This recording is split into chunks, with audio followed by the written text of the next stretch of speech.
you pretty much, in my opinion, I think you witnessed the kryptonite of Fnatic. I think you witnessed the exact playstyle, the exact team that would probably beat this current Fnatic 8 or 9 times out of 10. Like, what the f is this, by the way? What is this? This guy What for is this play, this? man. This was so insane. Like, this is the sort of stuff that pisses me off, because if you watch this, imagine being this guy's. What the f is he doing, man? So I was kind of curious about this map, because correct me if I'm wrong, but it was Bind that Genji beat Sentinels on, right? And it was a super close series. Well, what the f happened? Was this like heavy anti-strat, or was this another kind of like they just weren't showing up?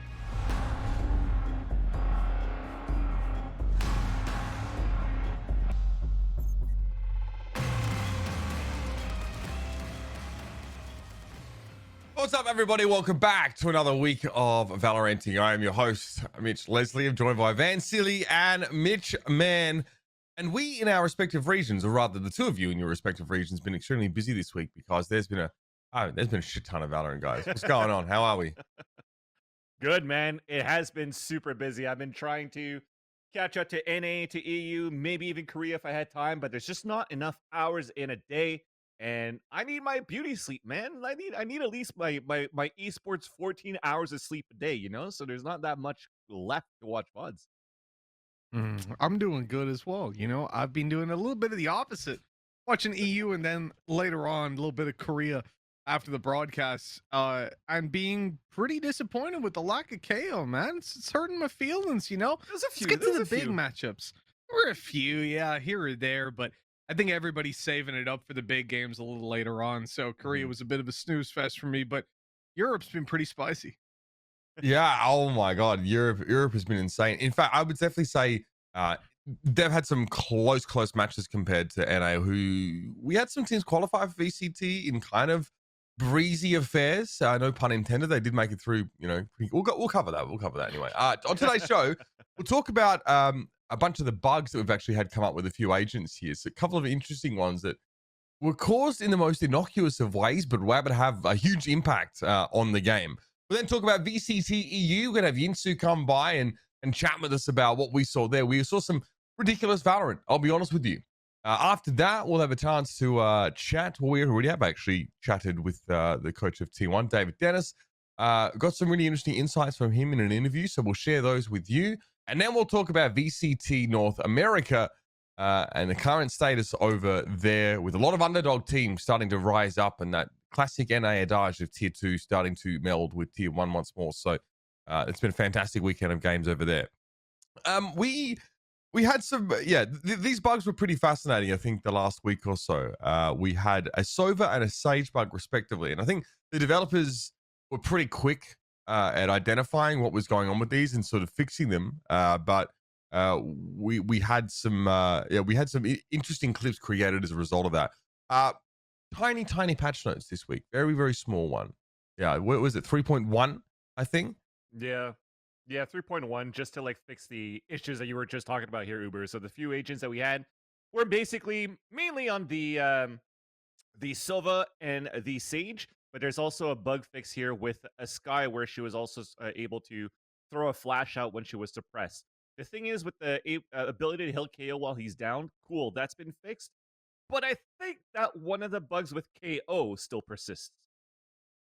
It's still around? Yeah. Yeah. I think what you talk about the bug. I mean, that was an attempted segue, I assume, from you, Vans. But isn't that the bug where you can just take 1 billion damage and not die? Yep. So I don't know how you do it exactly, but you could still come out with KO and like have 800 to 850 HP, because basically when you're down on null CMD on your ult, you're at 850. Look at that. He eats like 2 bullets in the face and he still survives. So that was actually pretty fun to watch. But I think that bug still persists, which is why it was kind of weird that it was still available here in Korea to be played in case that did happen in the matches itself. Right? Oh, so, there is no way that like a player in Korea would abuse that bug. I don't know how you would get caught out. I don't know how it comes out, because sometimes like some people are saying like it's on the last tick of when you're alive, and then you throw an ability, and then if you get hit, then you survive. But then also sometimes it's when you're getting res, you're still resed up at 850. So I don't know how to replicate that bug. I haven't read enough about it, but hopefully it's going to be something fixed going into like in 2 weeks when the next VCTs will start, or next week rather. Yeah, and obviously that's a bit of a game breaker. Yep. A couple of bugs less game breaking. This one here was pretty interesting. It is with a Sage Wall. So I think if you tailwind Yeah. an updraft, basically this works. It just works like an ice ramp, really. So what was that? Tailwind updraft, and it shoots you across the map, right? Yeah, Yeah, I we used to mean, have the super dashes, right? A little Exactly. while ago, and I guess we've just got them back now. Oh god. We had super Ridiculous. dashes with ropes. We had super dashes actually on this map of Ascent. If you're super dashing from the bench in the back, you had a super dash from Icebox. This one, I think it makes sense because if you're slipping on ice, you basically do gain momentum. So dashing out of that is pretty fun. But I'm pretty sure that's been fixed. Not intentional. Yeah. Not an intentional game. I mean, it'll definitely help someone like Kellogg's play the game for sure. He'd Yeah. love to just ride that ice wall right Yeah. into the enemy face. Imagine every what single Cena round. can do with that. Yeah. No. I mean, he'll just probably no scope the person on the spike defuse when he does that from spawn. Pretty standard stuff. Sounds like something to do. Okay, there's a pretty ridiculous Sova bug as well. Now, I don't know. I think this occurs because of a collision between Sova's model and the model of the Recon Bolt. No, because it's just the Recon Bolt itself, because this is an example you see from these videos where Sova could actually use the Recon Dart as a jump pad. But there's been other videos like Pterodactyl came out with it. Even like, I forgot who else did it, but the first one that I saw kind of like mimicked the CS source Foon. I don't know if you guys don't know if you guys know Foon. Yeah. The one I that was like Foon. bunny hopping like a king in Counter-Strike Source, and that music was playing around as well. So you could actually like just get darted and go What across the the map and just get a bunch of kills. So that was basically just a checkbox that was unchecked, unfortunately, that allowed for this to happen. And you see here new that actually puts in the correction and explained what happened at that point. So that hotfix happened, and you're not going to see it in pro matches. So can we then presume that if there was a certain box checked that shouldn't have been, that box is a new ability? Maybe someone has jump pads, maybe a new map that Dude, has a little thing that propels you like are we playing fucking That's Remember a Halo? that's a very fucking very playing good Apex point. now? Yeah, if that interaction or that physical behavior is already in the game, it might imply that there is someone that actually is intended to induce that on themselves. Yeah. I mean, Planned. I mean, potentially maybe with the blast packs from Raze, is that checkbox that you could jump and then launch yourself with that extra checkbox. But I don't know, Mhm. man. You launch yourself that high, you lose a lot of HP. I don't even know why you want to have an agent that's gonna have a jump pad for your team. I guess I I mean, guess maybe you'd be invulnerable to fall damage would be would be my presumption, not just hey, take my jump pad and you're dead. It's unlucky. It's like what they have in. It reminds me of what they have in the Counter-Strike. Have you seen this? The Counter-Strike Battle Royale. I don't know if Yeah, you've yeah, ever- yeah. Yes. Danger you zone. can use these jump pads. I see like a bunch Yeah. of people like rush and stuff, Rush, just like yeah. make clips of them just bopping everybody. Our fellow caster plays that a lot, Scrawny, and he is actually pretty good at it too. He loves like using those jump pads and then Gooba stomps, because you could actually land on the player's head and kill them by landing on their head. So it does. That is happen in such the a game. that is the most niche BR, by the way, I've ever seen. The only reason I know about it is because I know that Sponge and Rush like play Yeah, duos, love and they playing it always as well. Yeah. it's kind of crazy. This is kind of cool. We have a crossover event right now in the Riot Games landscape where Viego, the Ruined King, is basically going around and fucking everything up. What a guy. So his impact is felt in Valorant by costing everybody another $80. This Ruination bundle here is in that style. It's like the pale green look, but I love some of the color variants here. Yeah, The best clean. part is, I mean, okay, so people, the sword is a claymore. So the melee weapon is like a big ass sword. People are very divided on how they feel about the sword. I Yeah. like it. I fucking love it. I speculated that That's nice. they'd get some wacky looking melee weapons in here. Does it? Obviously, like the problem is that all the hitboxes are just a meme for the knives in Valorant. Yes. And that is directly from the developer's mouth. They're like, yeah, a hitbox doesn't really make any sense for knives, but they don't, because they don't have knife rounds, right? Like they don't put any stakes on people knifing each other adequately. So it's just kind of there, a little bit underutilized maybe, but I get it. It's a tack shooter. Even a backstab knife when it is not like a full stab like in Counter-Strike 2. So sometimes when you're like stabbing and the person doesn't die, it stresses you out. But back on these skins, the variants are actually pretty nice. I'm actually quite proud to say that I haven't spent the money on this yet. The Claymore, cool, but I also find that the hand model of it holding the Claymore is kind of weird, which is why I wasn't fully convinced to get it yet. But Wait, does it come with the title? Wait, does it come with the title King? Is that what I'm saying? I'm not I have sure. the pack. I could launch the game now, but yeah, do it fear now that it says King, maybe I want to buy it. I might drop the cash on this. I think the variant looks insane. The red variant looks absolutely insane. The purple too. It's almost as if you're looking at the Reaver. There you go. So you're holding this, and I think when you hold it in your hands, because it's pointing forward, right? So it's pointing forward into like the corner of your screen or whatever from the bottom right. There you go, like that. So I thought like the hand model is kind of weird when it's holding it. So I wasn't. It's because it's two hands, so he's got it like over his shoulder the way they would like to stab. Can I just say though that there's no fucking pommel is going to be like another cross guard. It's got two cross guards on the damn thing. You can't like this. It's like it's like people thinking that wielding a keyblade would actually make sense ergonomically. Like you cannot swing this shit. Whatever. Anyway, so it is the Blade of the Ruin King, which has been an item in League of Legends for quite some time, and its wield of Viego has appeared in Runeterra and I think he's corrupting people. The event right now is happening in Wild Rift, is happening in League of Legends, and in Legends of Runeterra, I think, which is fucking awesome. I kind of like it that Riot now has holy shit. I think about it now. 18 months ago, Riot had one game. One game. Now they have all these games, and they're able to and more coming out. Yeah, they're able to incept this event that occurs across their entire universe. Now, I think it's more of a nod in the Valorant game because Valorant isn't set in Runeterra at all, right? So it's a different universe as opposed to Wild Rift, Legends of Runeterra, and League of Legends. So I got on some League with the boys last night. You know, I fell victim to the one more game, bro, that curse, and I ended up finishing at 1 a.m. But good times. I like that. I like the.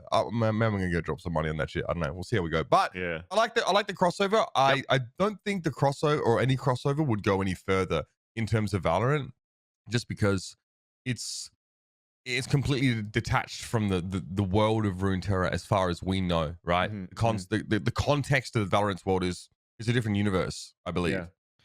You think though? So like, I don't know if it's so much a different universe as like maybe it's a different planet or something. Like, because the fact that now in the game there is imagery from League of Legends, right? The player card in that pack has that dude. I don't play League. But so he's physically in the game in some way. I could see like a world where maybe further down the line, he's an agent. Yeah, like maybe not him, but someone like, I don't know, Lucian or something, where you could kind of make his abilities applicable in the game. You're giving dual Berettas. I love it. That's his ult, right? He pulls it out and you just like build frenzies or something. Oh my god.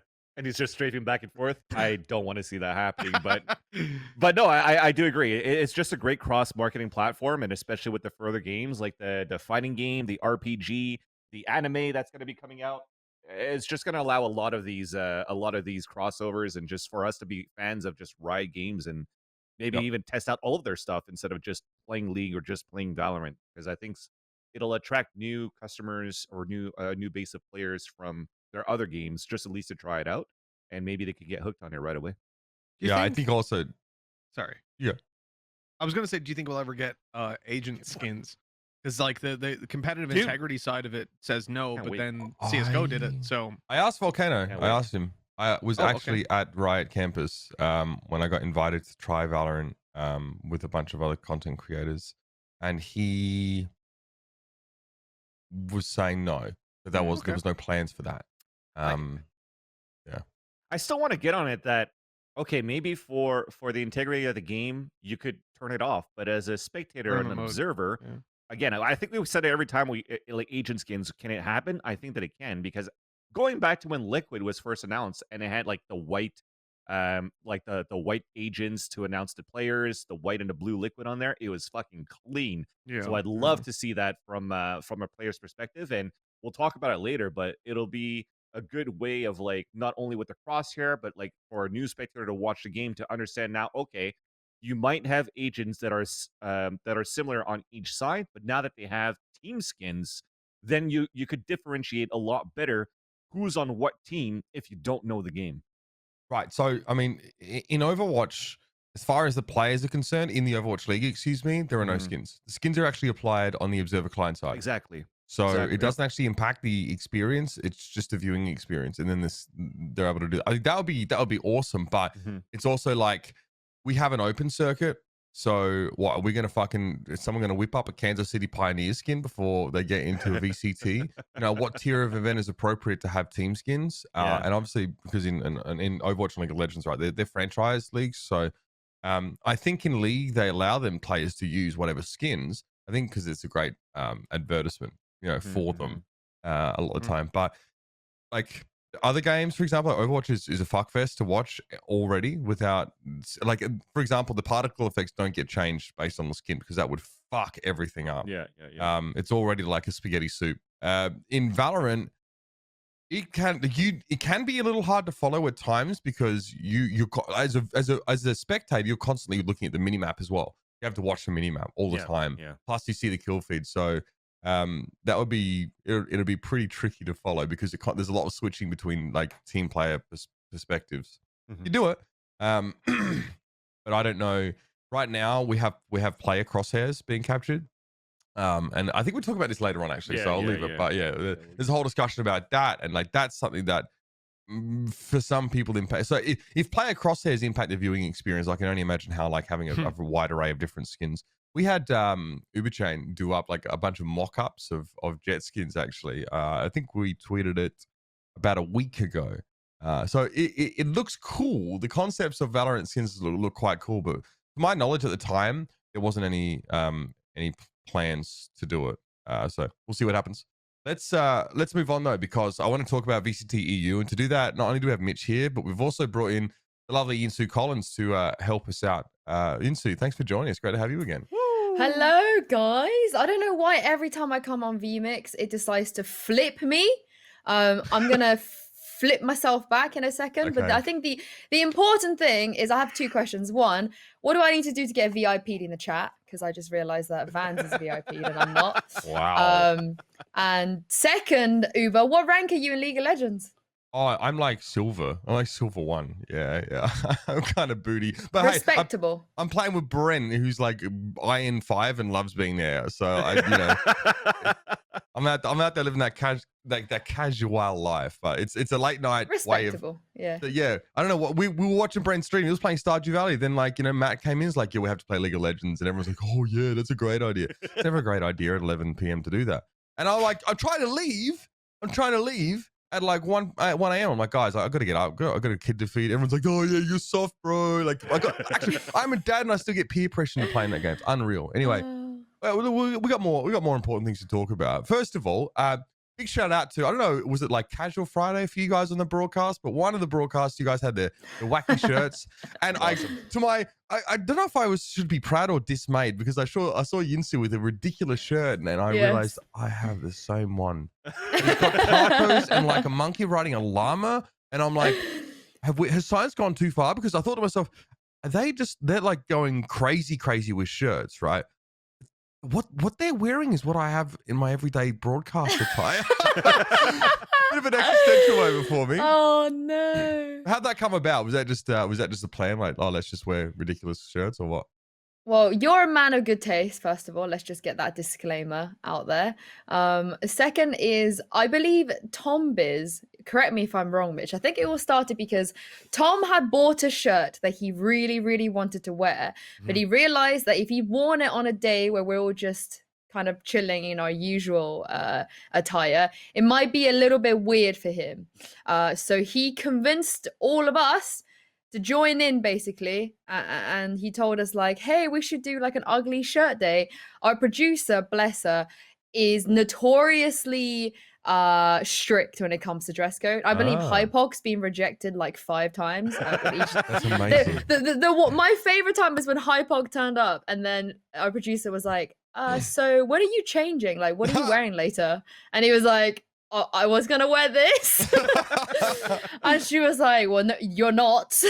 I think it was a hoodie. Yeah. That's And amazing. yeah, so I don't know how Tom managed to convince our producer, but it was a great day. Mitch's shirt I thought wasn't ugly enough personally. Yeah, I thought it was actually too normal. Could have gone up to 11, I Morty think. shirt. Yeah, That's normal. I got voted best shirt. What the fuck are we talking about here? By the way, no, you got voted least bad shirt. That's what you got voted, not the That is best. the same No, thing, no. Sue. Those are actually It the is. same It thing. is actually that is the more charitable interpretation of least bad. Mitch. Yeah, you get away with it. Hands Sue, down, can the I Snoopy just shirt was the say- best shirt. Snoopy's shirt is the best shirt. I fucking agree, love I agree. Snoopy, so Twitch I chat agree. I'm completely biased on that disagreed. one. No, They no, said no, it was no. the worst. But Snoopy shirt, best shirt. Sue, can I just say, I have to compliment your headroom right now. You've nailed it. I've Down. nailed it. Yeah. Our producer would be very proud. We spent. I was we watching have you a- guys, yeah. We have like a 2-hour rehearsal. I'm pretty sure an hour and a half goes to like go down a bit. Up. I love that. Up.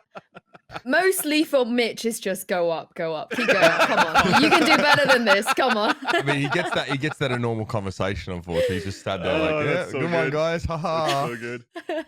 Okay, that's great. Sounds like your producer is pretty on the ball. That's quite fascinating. I think that my producers have long since just given up trying to tell me not to wear stupid shit. So yeah, we'll see if that gets knocked out of your producer over time. But that's great. Let's go in here and talk about some of these games because you probably need a pretty strict producer to run a tight ship here because VCT EU is pretty bloody insane. First of all, like just a glance over this bracket, some really notable things to me, and you know, you guys can chime in on this, but Fnatic don't make it nearly as far as we expect them to, and Guild really make quite a deep run here. Yeah, I think Guild making it so far is something that in a way surprises us, but Sue, at the same time, like we've been looking at this team for a while. We've always said, you know, these guys are a little bit crazy, and then they end up putting the results up. I feel like at this point, Guild have cemented themselves as a kind of top 4 team within the region. As much as I might have some qualms with how they play, it's fucking working, isn't it? Yeah, I mean, I think for Guild, they have the FPX issue, as in they are always solid. They're always in the running. And I think people may have underestimated them in the past and maybe gone as far as, I guess, disrespect their strength. But the question is, can they win trophies? Like, are they going to Berlin? And, you know, for me, I feel like at this point, I wouldn't be surprised if they go. But I also wouldn't be surprised if they didn't go. I think that's the issue with Guild. Same as FPX. Like, FPX, they should always be going to these big tournaments. They should be winning trophies at this point. But honestly, are EU fans surprised at this point that they had a little bit of an issue, like at the very, very last hurdle? I feel like Guild are sort of there as well. But I think the biggest thing that they've done, they've ironed out, is consistency. And I think this is probably the most consistent, I'm sure Mitch would agree as well, they've ever been. Yeah, I think one of the problems that you have facing off against Guild is that they're a team that will challenge your expectations of what attack FPS is. Like they will do things that don't make any fucking sense, and I speak from experience on that.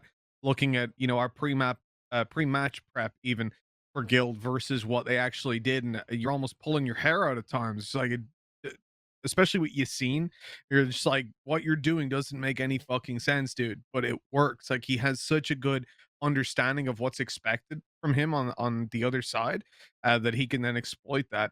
But as a team as well, like, their mid-round calls were fucking nuts, dude. Like, they played really, really well. They exploit every weakness they can find, and I think that's where a lot of teams are struggling against them, in particular whenever it comes to like a team that they're almost like a counter to a structured team.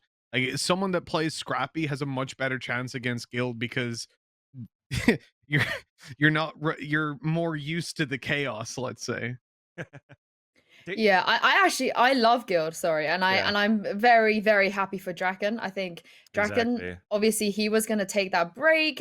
We don't know 100% like all of the reasonings behind it, and I think he struggled a little bit in stage 1 and stage 2 because Mhm. obviously with someone who's has such a big name and so much experience, you kind of expected him to be in the conversation of one of the top players in Europe, you know. Yeah. But I think he's had a great start of stage 3, and I'm really happy for him. Well, I Mhm. think also because he tweeted it out as well, it's public, and we can maybe address it as well. Is that even when he came back, he was saying that they only had 3 days of practice, and to still be able to beat FPX in the open qualifiers, to beat a Fnatic here, I'm pretty happy to see how Guild is doing quite well. Because with 3 days of practice, he also said he had unfortunately missed his grandfather's burial too, right? So like Yeah. at that point, the break, we don't know, but we could maybe assume that it's family reasons. He wanted to some time off to spend time with the family too.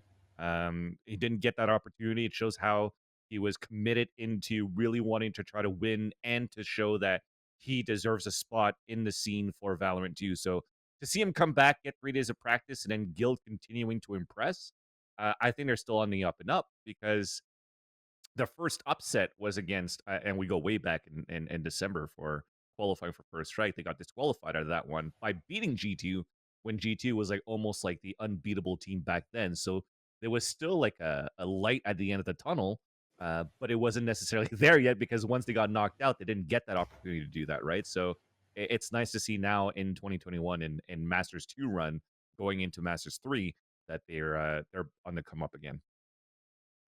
We're watching the upper bracket semi-final here. This is a best of 3 series that Guild end Oh, up winning, God. and they qualify via. Oh, Fnatic- this it feels series, like wanna watch man. Fnatic go off the boil in the. It the just second sums half. up everything Mitch said, I think, this series. I Mm. think if you want to kind of really get to know Guild as a team, go watch this series. Yeah, Mhm, pretty mhm. much. And to add as well into maybe Fnatic not qualifying as well, I don't think it's necessarily a bad thing. Because you know how in North America we always give a lot of like shit to Sentinels for like the longest time, saying that they don't really evolve into their strategies and stuff like that, and it's always the same, and they're kind of like lagging behind. But lately you're starting to see Sentinels play a little bit more differently, of like maybe changing one agent here or there from time to time. But it's nice for Fnatic to show, hey, we were maybe on the top, at least in EU for Masters 2, but going into Masters 3, we still have some things cooked up that we're working on, and they were trying them out during these qualifiers. So it didn't pan out the way that they wanted to, but at least like it's nice to see that the work is still being put in there, I mean, so that they continue to try to evolve. this is the prior map. This is the upper quarterfinal. So Team Yeah. Liquid go up against Fnatic here in these upper quarters. Actually, I don't know. It's always a fun series. It's always an exciting one between these two. I feel like these teams really never get less than like 10 rounds, even in a losing map. So Yep. you get a good one here. But yeah, obviously tough run for Liquid. They they have to fight their way through the lower bracket following this here. But look pretty good out of the gates here. I was really umming and ahhing. I feel like our 2 previously best teams in Europe now are having to trade blows with each other, whilst a few teams like Ascend and FPX and Guild are off stretching their legs elsewhere. So this was it's tough. I mean, it's tough to see this matchup in the first game, right? Yeah. Either of these teams could be up against like a Rix or a BDS, or God, even like a weaker looking G2, because they took a while to warm up in this tournament.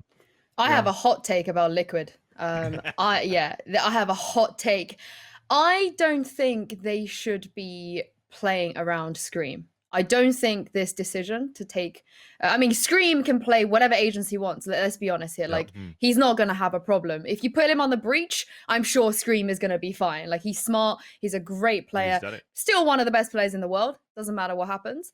But what I mean is that he needs to be the one to be alive. Like, he shouldn't be. They should bait him. Like, as in, he should be the one to bait his team, really. Yes. But him dashing on the jet and stuff. There's always going to be potential for Scream to get an ace on the jet or any other agent. It doesn't really matter. Or get But I think shit on if he just runs in. But I just think in this system where they're relying on him to entry, and they're relying on him to kind of be the first onto the site, or they're relying on him to kind of play around him, I don't know if it works. I don't think I'm a fan of it. I much rather, and I think we have seen in the past where he kind of baits some of his teammates a little bit and he cleans up. and they're unbeatable when he does that, because Scream is one of the best players in the world, and I'm not 100% convinced by the way they're using him right now. Then again, we've seen him in one tournament. That doesn't mean anything really. If this is like a long-term plan, maybe at the end of the rainbow it works out and it's something that you need to put more effort into. But just seeing the ways that they have played in this tournament, particularly against FPX and Fnatic as well, I'd really like it if they can kind of move him back a little bit, and just to make sure they get all of the max potential out of Scream. Do you want to see him take the Mixwell route then, would you say? Oh, not that drastically. I don't think he would be the support player, but I think the Mixwell thing. Boaster actually said this a while back. I think I can't remember. He's too smart to play Jet. I've quoted him like 3 times. I think. Yeah. He was like, this guy is way too smart to play Jet. Why is he not playing a supportive role? But I think for Scream, you still need him to frag. But instead of having him to dash onto a site and play 1v3, I like him to be the one that trades and then cleans up, because I feel like that's what he does best, and he's done that so many times now in this game. It kind of doesn't make sense to kind of force him to run onto the site and be like, yo, go and get the site for us, and then we'll all run on, we'll follow you. I think it should be like, we send a sacrificial lamb, but we got Scream the god at the back, like pulling all the moves. Can you imagine if Scream was playing a Sky? Like he was so good on Sage for such a long time. And I know Sky is very difficult to play. Like it's a steep adaptation if you haven't got a lot of experience playing her, and I'm not sure if he does, because he's already got a pretty deep agent pool between like every single duelist, Breach, and Sage. But I think I would rather him be back in like the Sage role. I think I agree with you there, Sue, especially rather than a Jet. Like, give him a Phoenix, give him a Reyna any day of the week. But when you're giving him that dash role on Jet, I don't know. The value is definitely there if someone else is the first guy in and he can trade, or he can be the one that's, alive in those clutch situations. The question really is who would take it up then? So what? You want Yampi to do that instead? No, because he's been playing the Sova for the team right now too. Most recently, right? He was playing Killjoy before. He's playing Sova now. If you're looking at the rest, like who could be dashing in? I mean, Cryptics, you need him on a Viper. Link is always too good on the the Sky. Yeah, exactly. Soulcast has found his way as this guy, because we've critiqued him a lot when he was playing a Raze back then, when he was trying it out for TL, right? Wasn't it like an Icebox performance where the tweets finally came out back then as well? And I think he found his footing with Sky. He's very good as this guy, and you need somebody that's gonna be the sacrificial lamb, that's gonna central charge or dash into the site to try to create that space. But every other player outside of Scream within their role right now looks pretty damn good. So do you want to go into like a duelist comp again and then just try to trade pound for pound as if you're trading like in Counter-Strike, instead of trying to create that space with the dashing instead? That's for Liquid to find out. I think that you buy a lot of the, like, you trade out a lot of the same things if you manage to put him on a Breach, for example, on a lot of maps. I don't think you would necessarily lose anything by doing that, and then he wouldn't have to be the first one in, and he could play much more around.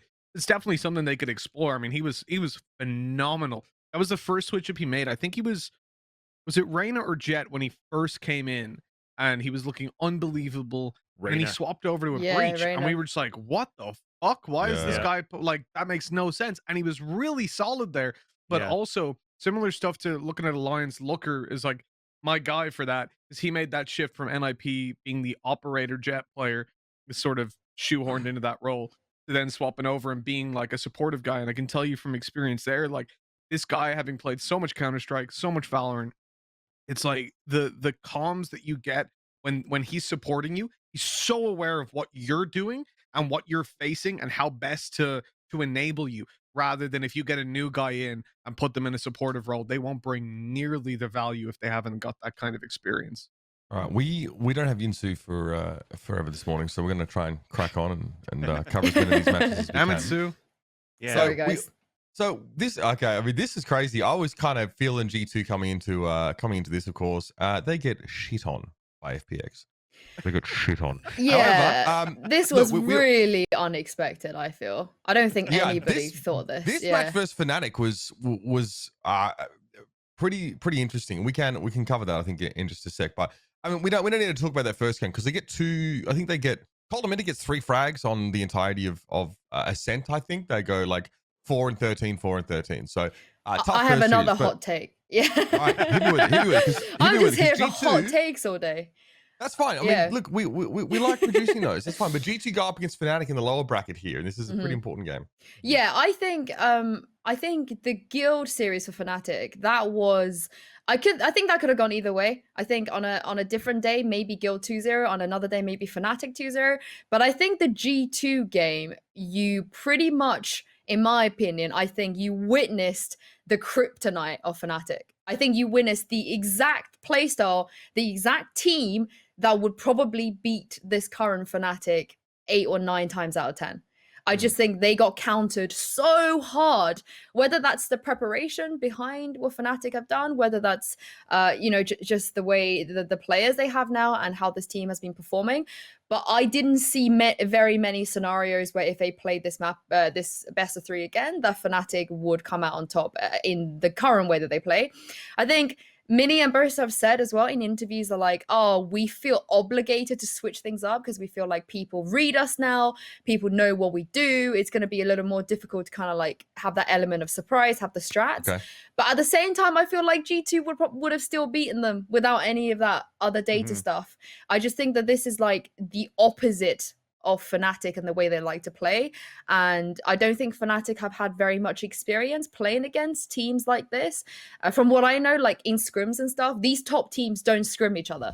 So like when we see G2 play Fnatic, that is the first time they've played against each other, this new roster, like ever, you know? So I think with that element that comes into it as well, I just thought this was always going to be inevitable. Like after the first 7-8 rounds, I know Haven was super close, but Mixwell here, like, what is this, man? Like, what is this? Can you not? But this is what Scream would do too. Like if Scream was in this situation, he'd win fights like this as well. But I just think G2, maybe G2 as they progress in the tournament, when they got up to Ascend, maybe Ascend is their kryptonite. I don't know. But I feel like had Fnatic drawn BDS in the lower bracket, had they drawn FPX, maybe some of the other teams, I think the outcome would have been a little bit more different. Yeah. It really felt like across that series, Icebox especially, they're using Kellogg's as a blunt object a lot of the time. Like he is just absolutely unhinged, mate. They throw him across the map at the start of the round. He's just, double updraft, dashing across and trying to find whatever he can. Mixwell had some delayed Viper walls on, on those A side hits, I think, and it looked a little bit like it was tough for Fnatic to adjust. I also feel like G2 really forced Fnatic to slow down and play mid to late round on their Haven attack, and it kind of choked them out towards the end of that first half. Obviously, there are some wacky stuff here. Like who was it? Someone spraying down a Sage wall and then just somehow killed. I think that was Doma or someone like that. Yeah. Right. Like and I'm sat here like, you can't be kidding me, mate. He's just spraying the wall down. Doesn't expect someone to be there. The last bullet of the spray is a headshot and kill the player that's behind the wall. See it. I also think though G2, what they've also shown, which I feel like we haven't seen in a while from them, and no disrespect whatsoever to their previous roster, but I don't remember the last time they were this hungry, like in a tournament. Like you could feel how try hard they were, which is a beautiful thing to see. You want to see teams try hard, but I think in some scenarios that their sheer like determination and like just never giving up and this whole attitude is a little bit different, I feel, from the last roster. Maybe the last roster because they won so much already, like maybe the motivation wasn't 100% there, or maybe who knows what's going on behind the scenes, but it does feel like this roster, like they're here to win. You could feel it whenever they're playing. These new additions look pretty insane. I think Avova had some unbelievable moments on Haven, especially a lot of these like 3-4K combinations.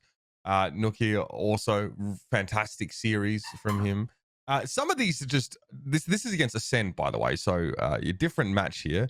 This is versus Ascend in the grand final, if I'm not mistaken. We'll circle back to this, but oh mate, what the fuck, this guy is insane. This is a 1v4. Yeah. Should have seen the map before. He got 2 kills. It was back-to-back 3Ks, wasn't it? Back-to-back 4Ks. Two separate rounds, right? Yeah, one after another. Yeah. That was the crazy thing about watching this, though, because on Ascent, this dude was literally dead in the fucking water. He got 2 kills on the entire map of Ascent. And then, you know, what was that? That was the Ascent. That was 13-6. So it was 19 rounds. He got 2 kills. And then the next one he comes out and just starts slapping everyone. Like those 2 rounds, they were back-to-back rounds. Yeah. Back to fucking back. The enemies had guns. And the second one, they're literally running at him. You saw them. They're coming through garage. 3 guys sprinting. They know where he is. He just fucking ruins them. But that's what I was saying earlier about you know, Guild, Ascend. These guys are not necessarily, like, if that was Fnatic, he wouldn't have gotten 4 kills. If that was FPX, he wouldn't have gotten 4 kills. But they're very different approaches to the game, where one is like almost like the Marines, right? You know, they're drilled like the special forces. They've got their spacing. They take duels. They trade. They approach the game properly, I suppose. Whereas then some teams like Ascend are a little bit more sporadic. And I think we'll see later on, you know, some of the things CNED did that pretty much proved that. Fucking dash onto site. He's unbelievable. It's less elegant, but definitely more exciting. I think. I think it frustrates analysts and it excites fans, right? I think that's the dichotomy between those styles.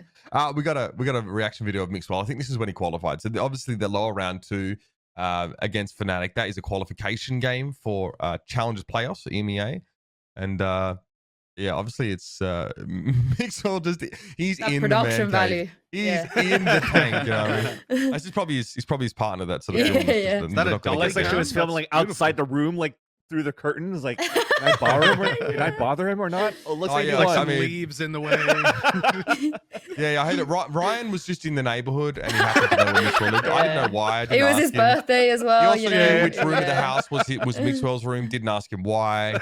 He said he was in the tree and he got a good shot of it. So I thought, all right, I will use it on the show. Thanks, Ryan. Yeah. I'm really been called. He has literally been called a verified creep by some Fnatic streamers. So it does make sense. That does sound a lot like Ryan. I mean, he is verified. There's one thing that was true about that statement, the verification part. But to be clear, Ryan's not a creep. That was an out of context joke, and I love him. Just a rat. He's just a rat. He's just a rat. Oh god! I wasn't a weasel. Lauren called him a weasel. Was it a weasel? I thought it was a rat. Or whatever. Doesn't pull any punches, does she? I love how he came in, and honestly, like, Ryan's such an unassuming, nice guy. You know, I love Ryan. Everyone in EU just shits on him. I will say, I might have started that. I'm not ashamed. You did start it. Yeah. I've seen all the tweets throughout the week with Ryan on, and I was like, man, I mean, to be fair, literally no one is safe on the Europe broadcast. I have noticed. It's not just Ryan. Yeah, no, Pansy. I think Pansy's pretty safe. Like I definitely. If you poke Pansy, she turns into a fucking lioness and she'll tear your head off. Like it is with Lauren. It's always been 0 to 100, mate. Yeah, I used to sit I was in the same office as her for years. You just know if I poke her, I best be ready to fucking defend myself from a thrown object. You know what I mean? So you get a read for that, I think. Let's move on. Let's talk about FPX because they also qualify through the lower bracket. For them, it's a rocky run, right? They got up against Team Liquid here. Liquid obviously lose to Fnatic and they beat BDS in the lower bracket. So BDS is a bit of a non-factor in this event.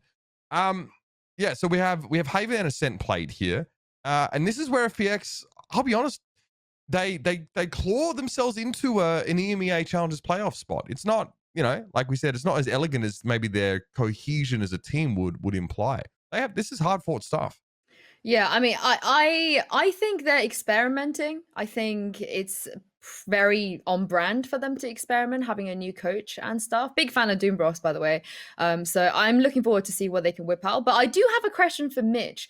I think we spoke about this briefly, but I watched the VODs back and stuff. In that G2 series in the lower round, they had already qualified.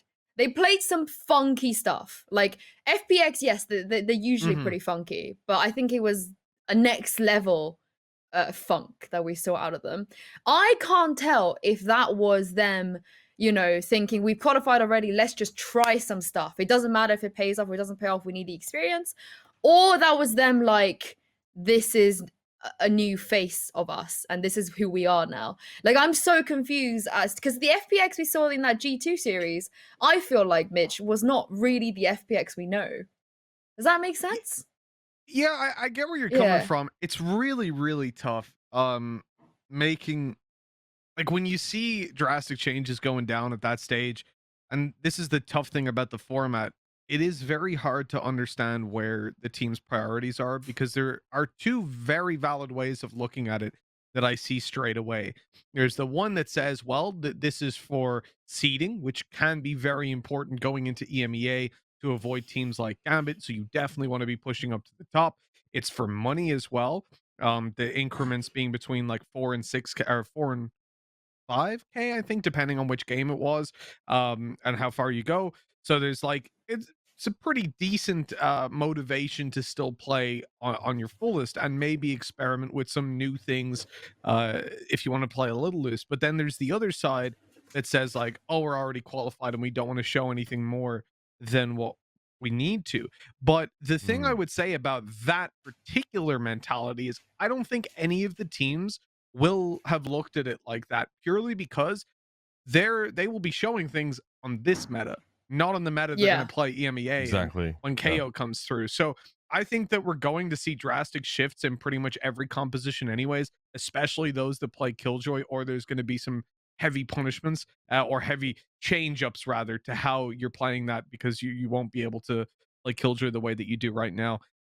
But so my answer to that, my opinion on it, would be that this is something that they're trying to expand their individual comforts on agents, maybe experimenting a little bit, but this is definitely something they'll look to put in the future, moving into EMEA. But I mean, that kind of, we can only speculate, right? But as you said, the seeding is more important than it seems. I feel like obviously the way that the format is right now, once you qualify, everyone's like, okay, they've qualified, the rest doesn't matter that much except for the seeding and the money. But if you draw Gambit first round, or even Supermassive Blaze, I know they're kind of slept on a little bit outside of Turkey. That's a huge difference between drawing no pressure. No disrespect and no pressure. You know, I love the boys on that team, but like, you don't want Gambit round one. Like, you FPX absolutely no doubt do not better want than that. most. Are you kidding? They went up against Gambit, got boomed out of their shot at Iceland. As it stands, it's very, very likely they're going to get Gambit first round. So I don't know if that was like a conscious decision to sort of gamble it a little bit, pun intended, gambited a little bit. But I mean, looking at the playoffs, I don't know. I think it's going to get a little bit sweaty. I think Ascend will probably get whichever Turkish or CIS spot that's going to be qualified through Challengers main event too. I think that makes the most sense. They're clearly the best team in EMEA. I don't think there's even any dispute. But for the rest of the European teams, I don't know if it would have made a big difference for FPX to finish 4th or 3rd. We'll have to see. Yeah. I mean, Yinsu, in the interview with you, Bone Cold says, we do not want to play Gambit. Yeah. We do not want to play Gambit. Yeah. So it's not respect for that team at the CIS region. Now, one of you two lads wanted to showcase, I think, some Shao's gameplay on the Jet. We do have some highlights of this one, so take it away. Yeah, it was interesting, right? Seeing these big changes coming through on both sides. Really, I think G2 in particular, it was Icebox, right, that they made a little bit of a mix up when they put the Sky in. But really, really interesting to see Xiao playing another agent going into Jet. It's one of the first times we actually get to see him do this, and for me at least, I fucking loved seeing Xiao play this agent. Like him, it's something the FBX have stayed away from for a long, long time. They haven't touched Jet operators very intentionally in the vast majority of their games, and they pull it out here, and it fucking works. Like, the reason this series was close wasn't because of any sort of problems with Xiao's operator. That's for damn sure. Yeah, I think it's not very often that you watch a player play a new agent and go, why the fuck has he not been playing this whole time? This entire time. Yeah. I mean, Zipan was all right on it, and Angel even said that Zipan wasn't like 100% comfortable on it. But like, if you had Xiao just sat there being like, yeah, I'll play Jet, I don't know why they just didn't let him play it earlier. I think, is this the stats for the whole series? It might be, but that's a +7 first kill to first death ratio on the Jet. That, I mean, and obviously 355 ACS is nothing to sniff at either. That is that's quite impressive. Yeah, the last game that they played as well, up against G2, it was even more exaggerated. He had 17 first kills and 6 first deaths, which is just Wow. incredible. Like, they lost the series and he had 72 kills, 53 deaths. Dude was absolutely cracked. And it's not just that. To mention FPX, they've been making a bunch of different changes, because when we mentioned Phoenix, Zipan used to be a Phoenix right when he picked up this game. I mean, come on, he was a Fortnite player, so gotta keep it easy, like keep the NA method in there. But then he swapped off because we're not NA. But he moved back to it every so often. They'll pull it out on a map here or there. But they actually had Dima pull it out. Like, Dimasic picked it on Bind, and we were sat there like, wait, are the names swapped? What's going on? This dude's the Cypher. They played a non-Sentinel comp on Bind, which is doable, and they certainly made it look doable as well. Even though they lost the map, it was incredibly close. And Dima, be honest, I don't want to see him play Phoenix again. There were a few fuck ups here and there, and I don't think he looked very good on it. But hey, look, you gotta experiment, right? Yeah, I feel like the Demasig change is kind of I thought it was gonna come before this tournament, because obviously they swapped out Meadow for him, right? So I think the expectation was like, okay, so they're gonna bring this someone who's not only gonna be a better Sentinel player, but has some other stuff going on as well. Obviously they're two very different players, and I think Demasig's value, he's proved that time and time again. But I did think at the back of my mind, like, oh, did you just replace a Cypher play with another Cypher play and that was it? It didn't seem very Angel, but I'm looking forward to seeing what the rest of them can do, because it does feel like right now that every single player on that team, maybe with the exception of Shadow, because he's so solid on the agents he already does play, and the agents that he plays just happens to be the ones that they need on every map.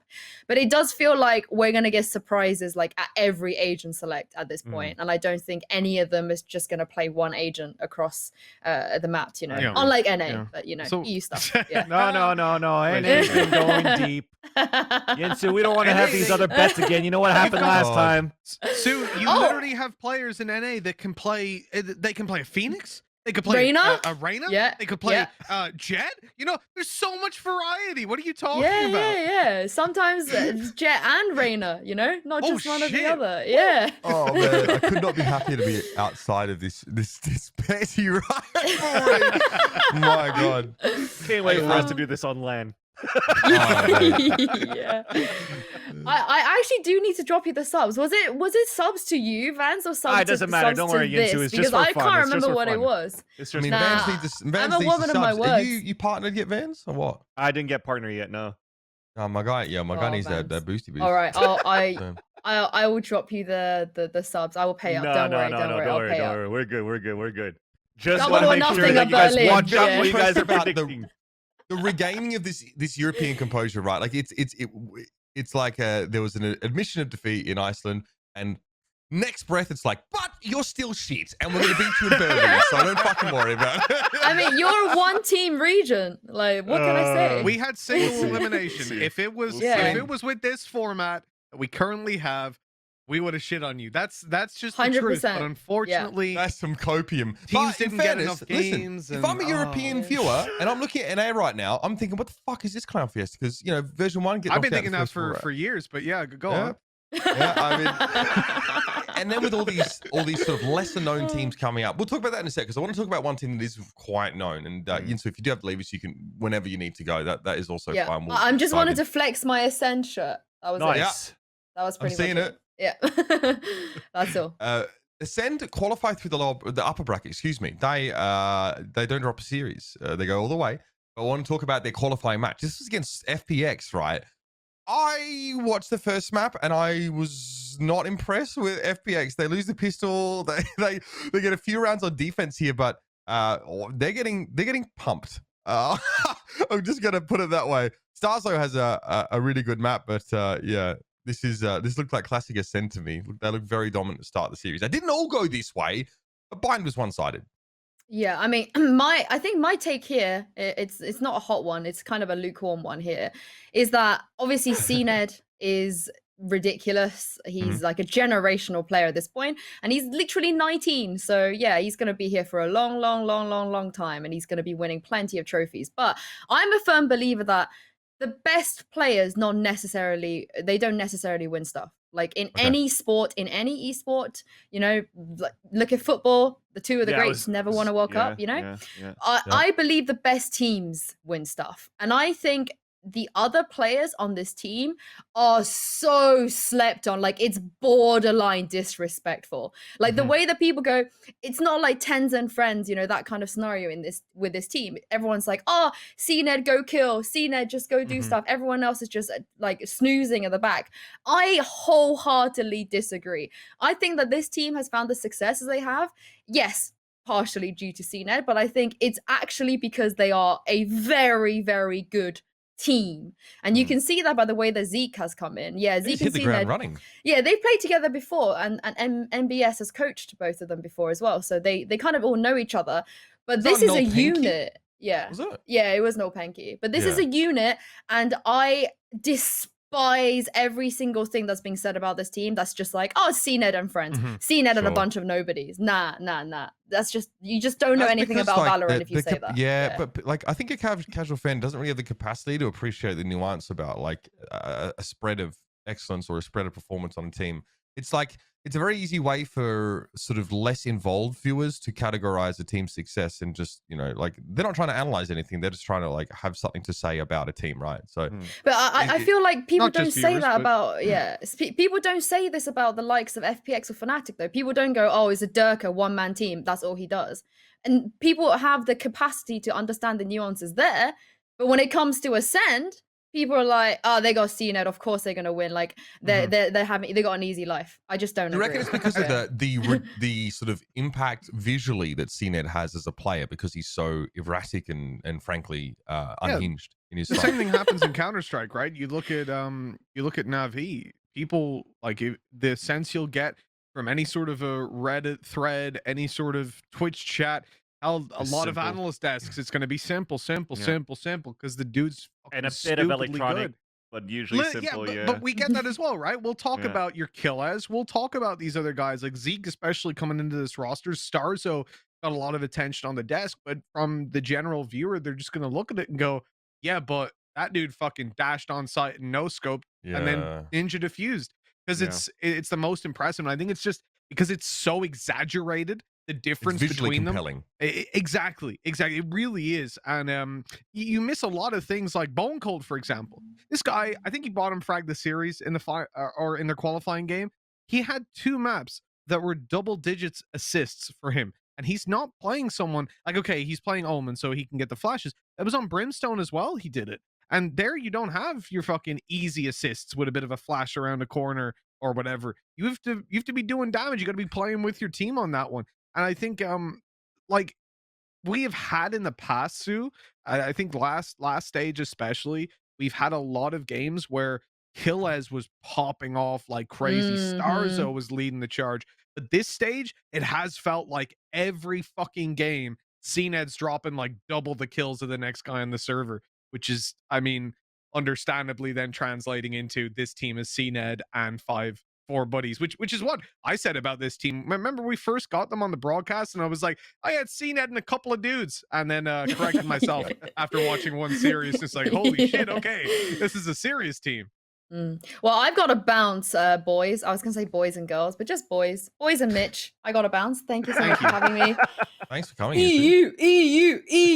Okay. Exactly. Bye, guys. EU. See you, mate. Have a good one. EU. See you again, too.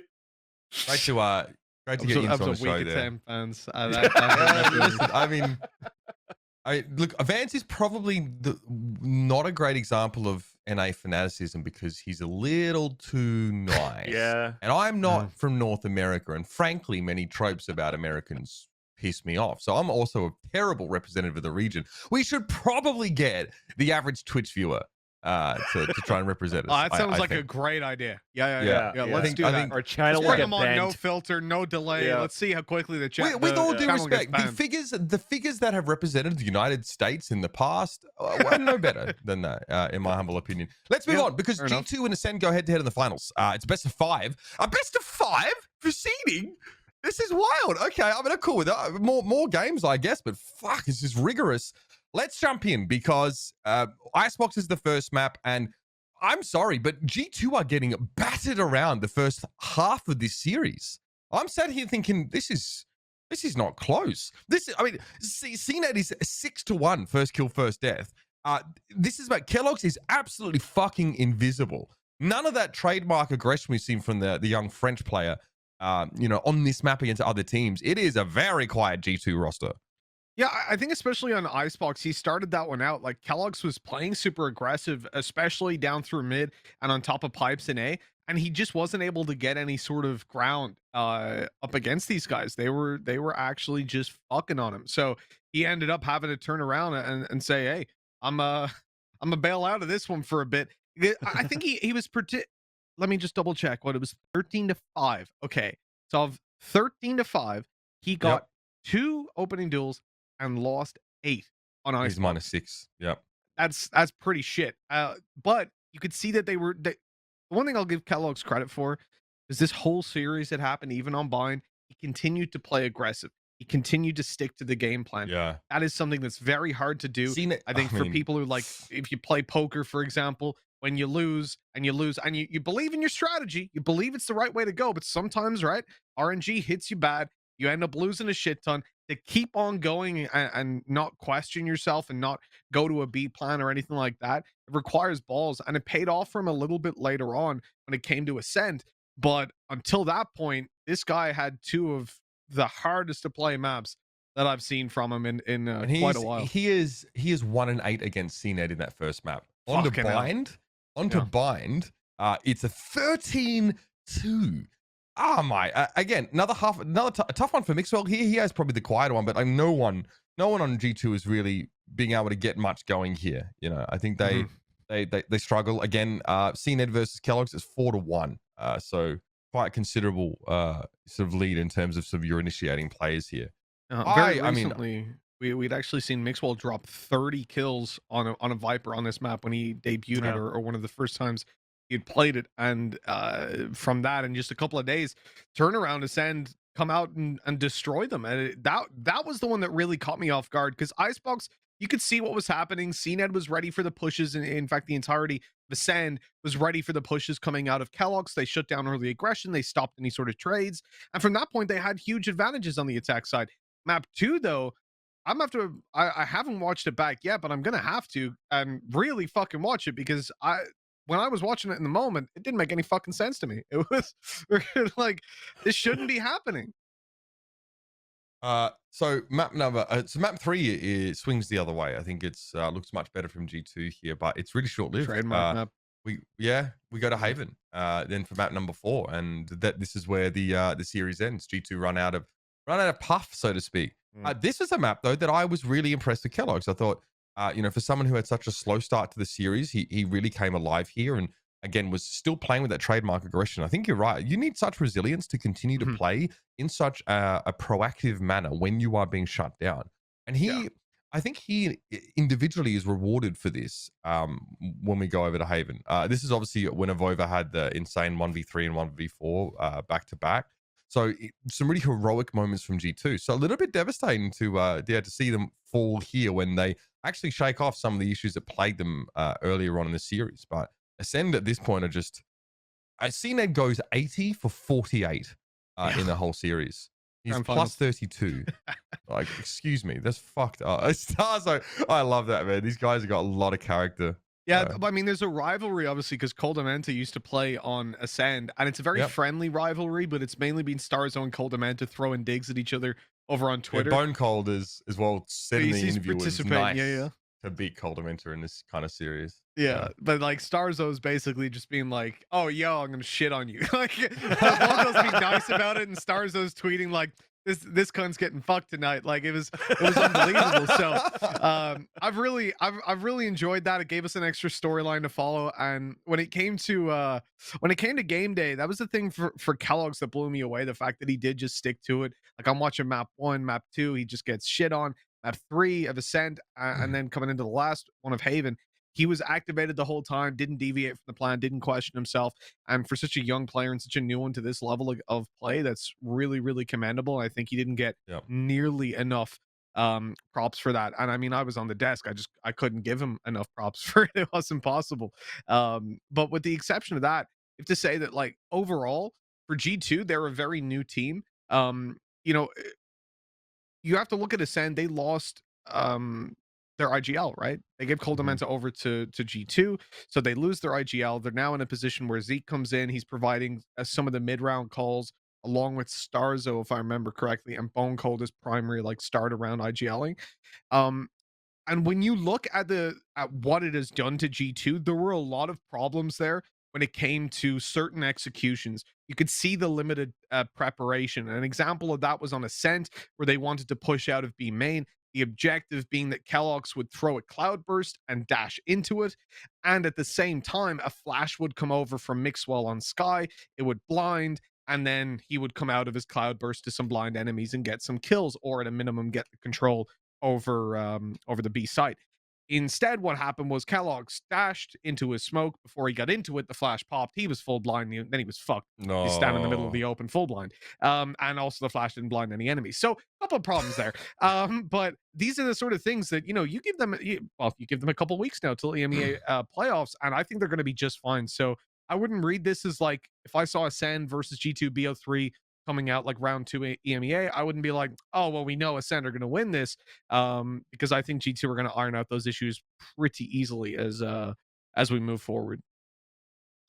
All right, we had some fun memes with CNED there, obviously, because you saw the victory cameras and CNED's face. This is quite funny. CNED really is, it does seem like quite a stoic individual. Is this copy paste or is this the original? Is this where it came from? God knows. No one fucking I'm reads. not sure. No one in their right mind really reads these I don't know threads a lot of the time. Copy past the lore. Sorry. Oh yeah, I mean this guy does have this guy has an Ascend flair. So yeah, this was getting used a lot as copy pasta here. Quite funny. And yeah, this is CNED looking really excited after winning a pretty big game. I guess they already qualified, so this is for seeding. But little tweet here from Mitch, really showing the 4 states of CNED. I appreciate that. It just cracked me up, man, because they kept playing the replay and they had his cam in like a quarter of the screen. It was huge, and it's just him sat there. Yeah. It Was fucking it actually killed me frozen, every or time. was he just that immobile? It was frozen. Yeah, it was frozen. Right. For like the whole series, and he tweeted afterwards like, "Oh, I guess my camera was frozen." And then I got like a bunch of people messaging me. So like, for context, I'm cool with CNED. We played Knockout City together. That guy's sick at knock. He carries the shit out of me.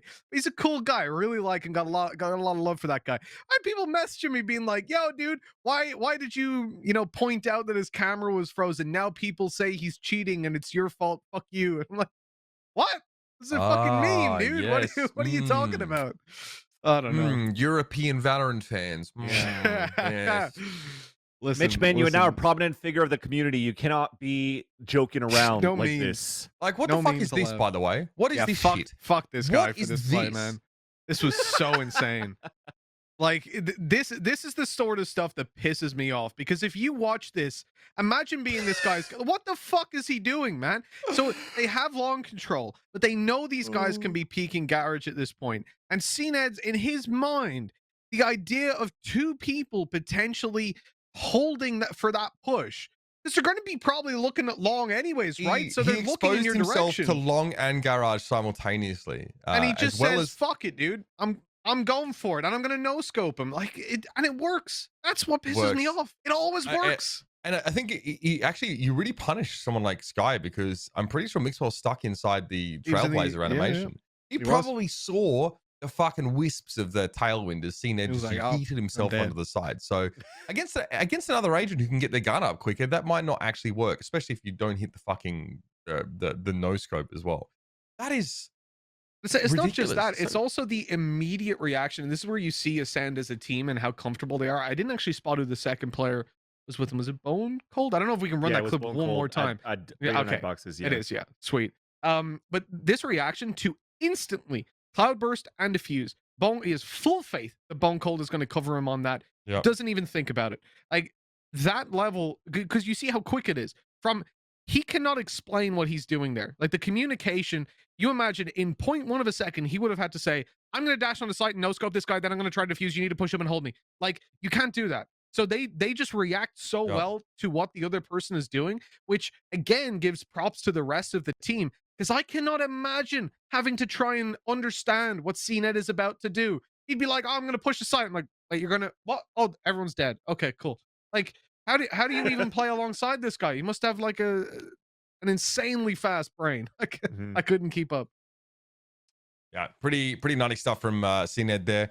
People in the chat want to talk about NA. God, when we talk about NA, people want to talk about EU and vice versa. Listen, if you're an NA or EU Valorant fan and you don't want to know about the other region, you're a pleb. All right, crack on. Let's talk about some player-related stuff here. We got some roster moves that happened throughout the week. We're going to get through this pretty quickly. Patapan is taking a break. Obviously, one of the most impressive performers on Team X10. He's taking some time off. Unfortunate for him, I think it was like issues with his wrist. Even I think there was a video clip where it was clipped out and put on the Reddit threads as well, where it's been an injury that's been around for quite a while, and it's already been advised against playing with it too anyways, and he still did because he wanted to see how far he could go with it for Masters 2. But after that, it's like, okay, well, it's not going to work out too well. I have to think about my health. And he decided to take a step back, which is super unfortunate because, I mean, again, like Kukos is having the same issue right now in Europe. Exactly. And speaking of which, we just officially signed Eccles to IGLing, and then Kukos is actually going coach. Eccles to NIP, right? Yeah, correct. And then Kukos is going coach role. But back on Pattyfan, I think it's still a little bit sad because at that point he actually, I think for Masters 2 on that stage, he was like it was him and Boaster as like two characters with great personalities and great stage presence. And I think a lot of fans started really just liking competitive Valorant and the esports scene for Valorant just because we actually have players with good personalities. So it was really fun to see like Patty Pan walk out the stage and stuff like that too. And unfortunately, they haven't qualified yet, but even if they do, then we unfortunately won't be able to see Patty Pan up on that stage. Yeah. He was definitely one of the stronger players on the X10 roster, but I think there should be enough talent in that region. Also, they're pretty dominant from what I know domestically, that roster. So hopefully we see that team and maybe Patapar makes an appearance. But he's a multi-game pro, that guy. He's legit, no doubt about it, and he's got a great personality. Let's talk about an interesting ruling that came up this week. There was a competitive ruling by Riot against the Game Changers team. Team Besties was utilizing unregistered players during the Game Changers to gain a competitive advantage. But here's the best part. It wasn't on a different account. No. It was account sharing. So this team's been banned for any association or affiliation with a team in a Riot sanctioned competition for 18 months. 1 year for ringing and an additional 6 months for non-cooperation. So this is bad because it's not just this team.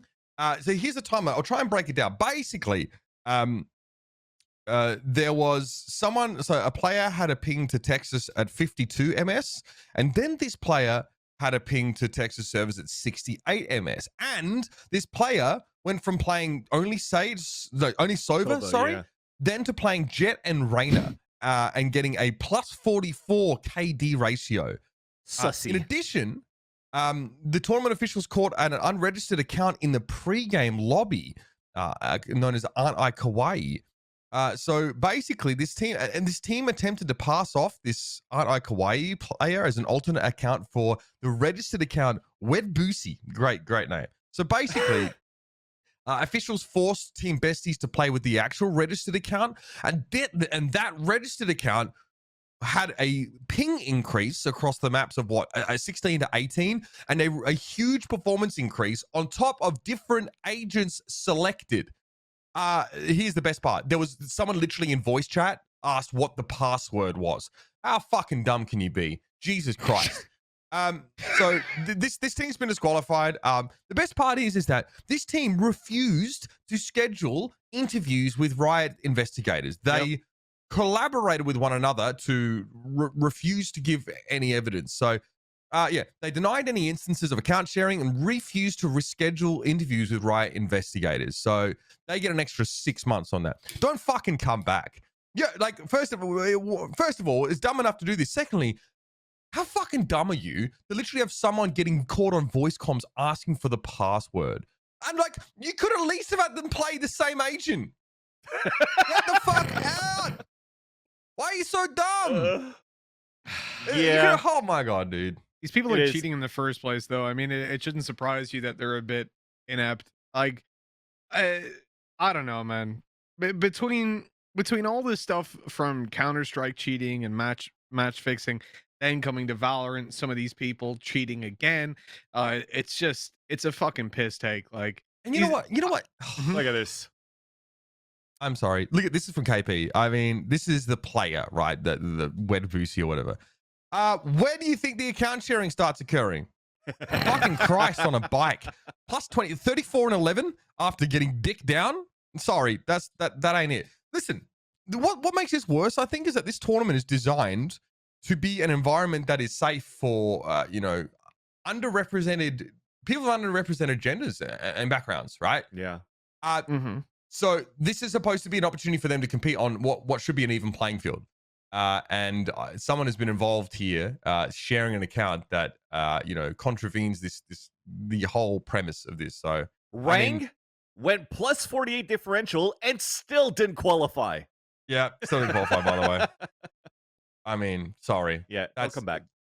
Yeah, so we saw the consequences. I think we saw the I think that's all there is to sort of talk about that.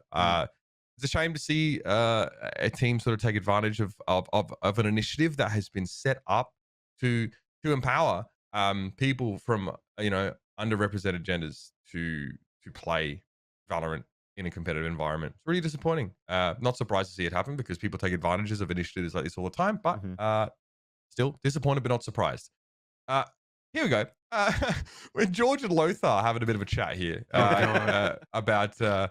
about broadcast practices, I guess. Russ and Silver, yes, we're familiar with the news as well. We will talk about the TSM change when we get there. Okay, so Lothar says he likes having the players' crosshairs on the broadcast, shows their preferences, and he sort of feels that you'll get used to them. And obviously Shadow had a weird crosshair, and Lothar says, yeah, that's fine. I mean, like, that weird crosshairs are a brand thing, right? Which is okay, it's a bit of a stretch, but it's not wrong. It is a way to stand out, and it can be quite funny when people use a trolley crosshair. Like it's a bit of extra spice, it's just a little thing. Now, I understand that to some people the variability of these crosshairs is a bit jarring. Look, I would say the crosshairs are fine. What we had in Iceland, where we took different players' point of views directly, was a little bit jarring because we had a bunch of people playing on 4-3 stretched and with like digital vibrance turned up. I like the tech. I like taking the players' individual point of views, but that was hard because it looked like a different game each time and looked at a different person's perspective. But I mean, look, different crosshairs. Like it's kind of fine. Also, players take inspiration from that. Like, I know a lot of players, especially the hard stack ones, want to change their crosshair when they feel like they're getting. I mean, I saw Eccles tweeting about it, for Christ's sake. Players change crosshairs, they change sensitivity. If they want to feel like something, it's a bit placebo, but it feels like something fresh. So it's nice to see what other players use, especially if like people are like, man, I love that CNED guy. I want to copy his crosshair. You know what I mean? I want to get his peripherals. I want to get his shirt. I want to, never have an expression on my face like my webcam frozen or whatever. You know what I mean? It's a way to emulate your favorite players. So I don't know what you guys think, but I'm cool with it, right? Yeah, I think if it wasn't for being able to see the crosshairs of each players, then we wouldn't have seen the waffle crosshair or the then coin a proto crosshair after that for LG, right? And a lot of people, including myself, are still using that crosshair right now. I think it's still pretty cool. At the same time, though, I guess from a production and spectator standpoint, is just it starts getting a little bit cloggy because there's no consistency from shot to shot. But I don't think that the crosshair is that big of an issue because you don't see, currently at least, players that are taking too much space or making it too busy on a screen with the crosshair that they play. Yeah, I think some of them in NA, of course, we're fucking around, but in the early stages. But yeah, I think the only time I notice it when I'm casting is genuinely when I watch Shadow, because he has a collection. He doesn't have one shit crosshair. He has like 10 that he cycles through. And everyone is more shit than the last. You're like, oh, at least it can't get any worse. And then the next map, he hasn't got one. It's fucking invisible. Just a line on the top of the screen. You're like, how does that even help you? I don't know what the fuck this is. But yeah, I also think it's kind of fun because we've made a couple jokes about it. He has one that really hurts me. It's like invisible in the middle, and it's just like the outline of it, and it's fucking huge. And every time we swapped, there were moments where genuinely I was in the middle of a point, and I'd be like, oh, "The fuck is this?" Like, so who is playing with this? But I agree with Lothar. I think it's like I can see both sides. On the one hand, it is a bit of like you want it to be clean and uniform, and if some guy is using, you know, Yeah. the full screen crosshair, it's just a Yeah, big it plus, can it's get out gonna of look hand. fucking dumb. Mhm, But mhm, at the mhm. same time, I do like it at this stage. I think when we get to like the big events, like LAN events and stuff, that's where I'd probably have it switched off. And then when it comes to online tournaments, yeah, fuck on the crosshairs. Who cares? Yeah, Bit of yeah. fun. Yeah. Yeah. I mean, okay, yeah, we'll crack on here. I think there are some responses to this, but all you need to know is that George Geddes just randomly went off his rocker at He fucking took Lothar, fucking like, nitrous to mate. start the day off. Yeah, 0 to okay, 100 so in 1 second. listen. Fucking hell. First of all, obviously George has a strong opinion. That's fine. This is fine. Okay. It's the next tweet. It's a bit questionable. I mean, yeah. Okay. I mean, you're being a bit inflammatory. I think. Just out Okay, of listen. nowhere. I appreciate the work of our journalists in esports. I do. I do know that some of them develop an ego because they get a lot of appreciation for their work, and they become a little bit popular because they break news that people want to see. But this to me is it's maybe a little bit disrespectful, but it's a brand decision, I think, from our Fabrizio Romano of esports here. Mm. And I don't blame Lothar for being a little bit taken aback at how Yeah. aggressive the guy is being, because there's not a lot of substance to his point. Basically, George says, "This take is shit. Lothar talks shit. I have a different opinion." So, credit to Lothar because he's very good natured. Look, George is not arguing in good faith. That's as simple as that. So Mhm. maybe he's just having a moment. Maybe he wants to throw his weight around a little bit. That's fine. Maybe But he if he did wants it to to be the me, next Thor. if he did it to me, I'd have him hung, drawn, and quartered. So yeah, he's lucky that Lothar is a much kinder person than I am. Mm. Old mate wouldn't have lasted the fallout from yours truly. Let's move on and talk about this interesting behind the scenes video. We got real deep cuts and great insight on Counter Logic Gaming and League of Legends and the future of their roster. You guys fucking see this? Let's roll the tape. This got released on Twitter, by the way. It's not there anymore, but we have it for posterity. So enjoy. TSM lost to FlyQuest and Dig, so I'm going to be kind of like upfront. I am looking at roster swaps. It's been a little over 2 months. We're not really progressing, so there's very likely going to be changes this week. I'm exploring options, so this might be the last time that we have this roster of 5 playing. I think initially beat TSM, and I thought, well, maybe we can ride that momentum. If we went 3-0, then like it does bring up different consideration. But because we went 1-2, and it seems like it's just not clicking. I know that each one of you guys, all worked really hard, and it's hard for me. I love each one of you guys. You guys are all like my brothers, so just want to respect you guys as much as I can, but understanding that it just isn't working for the team. Just so much to unpack here. I really respect you guys, so I want to make sure that everyone can see your anguish minutes after losing a game and being told that you're going to be benched. First of all, that guy, don't know who he is, the least imposing leadership figure I've ever seen. Esports has a problem of having people in leadership positions that are not suited for it. Shoulders are rounded, posture's awful. I mean, there's nothing remotely inspirational about the way this person speaks. He's also agreed to say this to his team while on camera. They look unhappy, and fair enough too. This is a sponsored segment, so obviously this is something this has been sold, right? And I think the idea for TLG is to give an inside look behind the scenes, but this is in bad taste. This is in bad taste for sure. I think it also depends, because if the players were okay with it, then sure. Maybe the marketing way of like the Bud Light kind of thing was like kind of a little bit off. It breaks on that mood.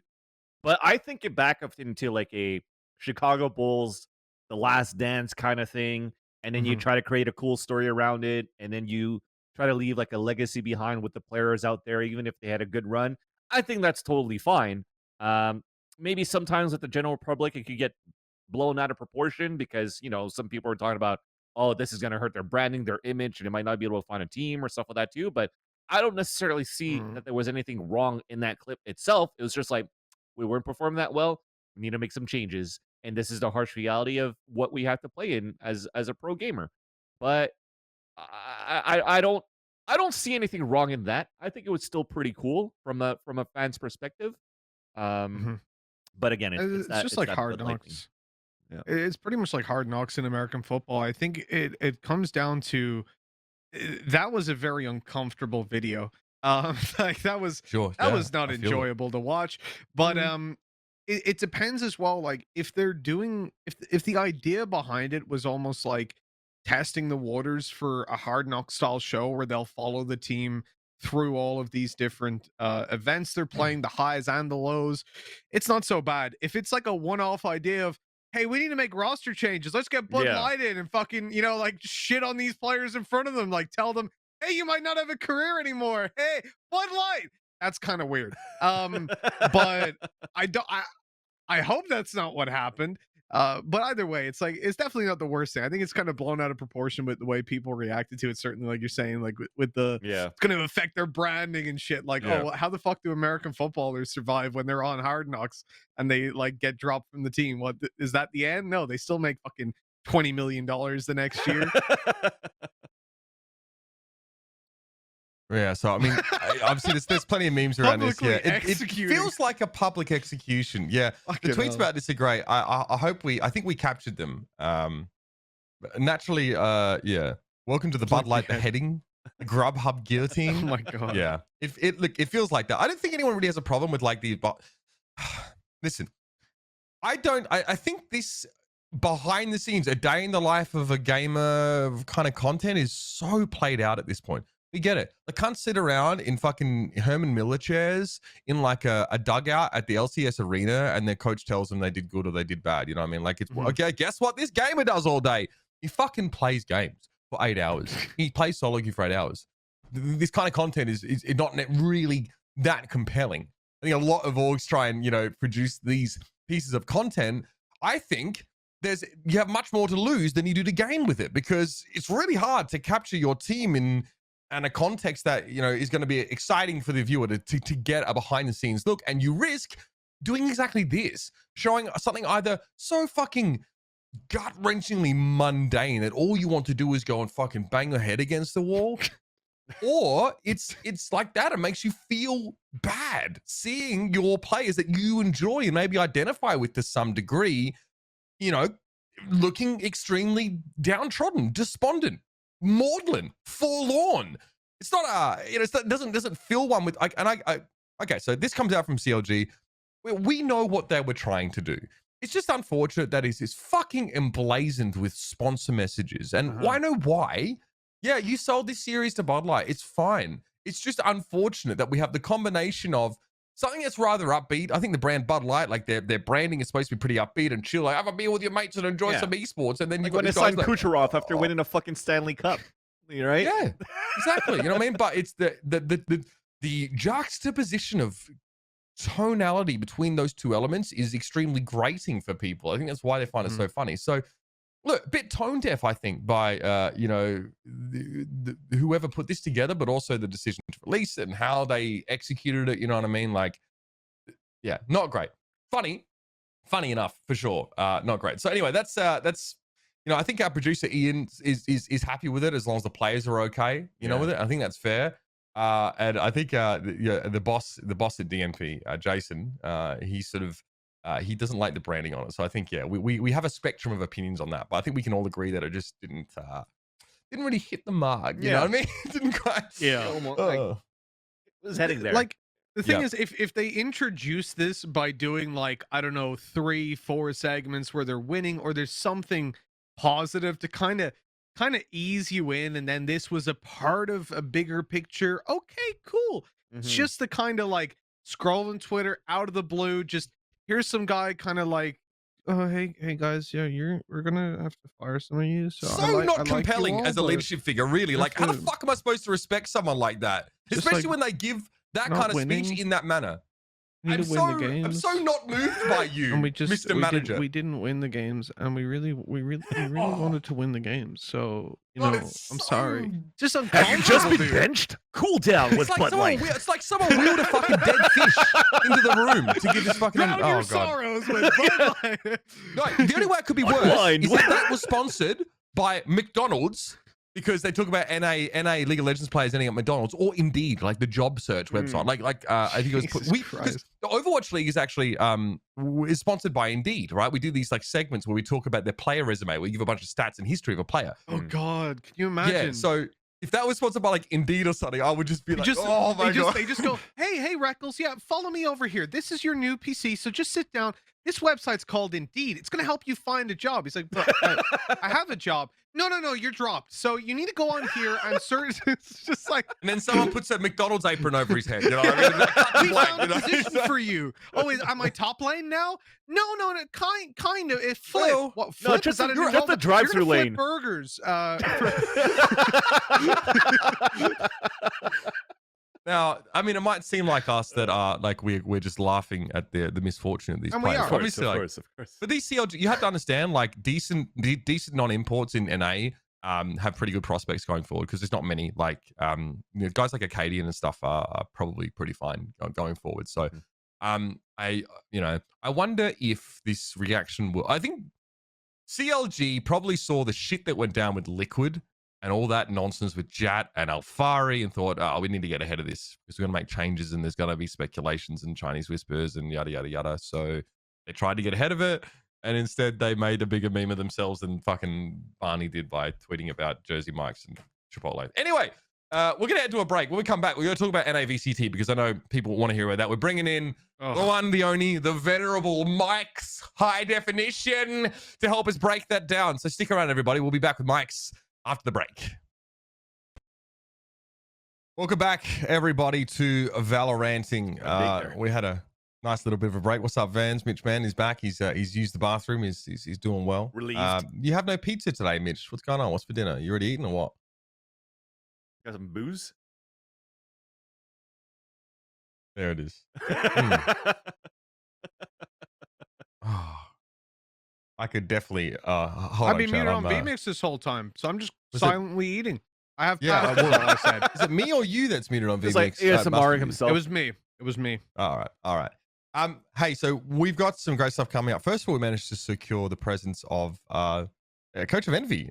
Mike's obviously more recently joining that organization and has been known to us for a while. As he knocked around a bunch with the Platchat guys. So I've had a chance to hang out with him. Great guy.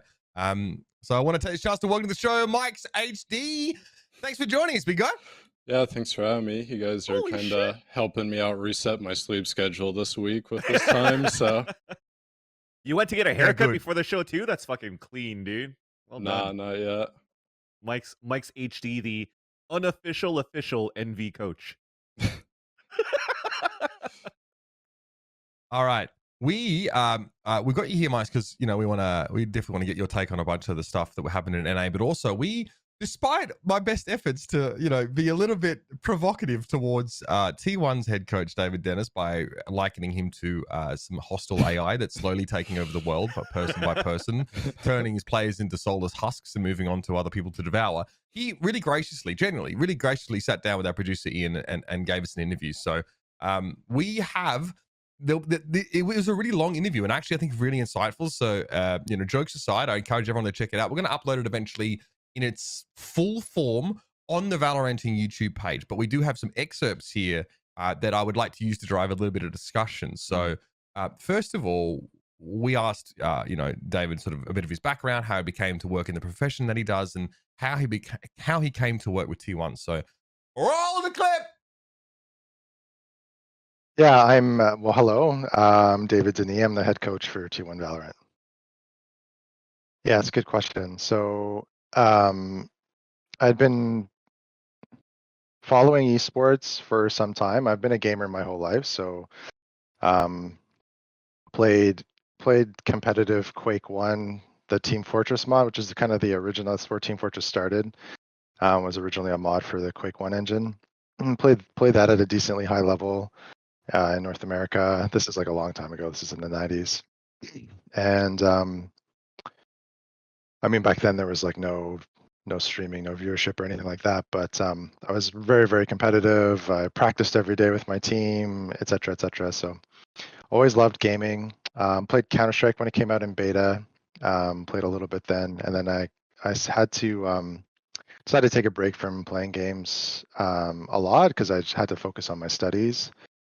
But that's just the kind of the gaming background side. I've always loved video games.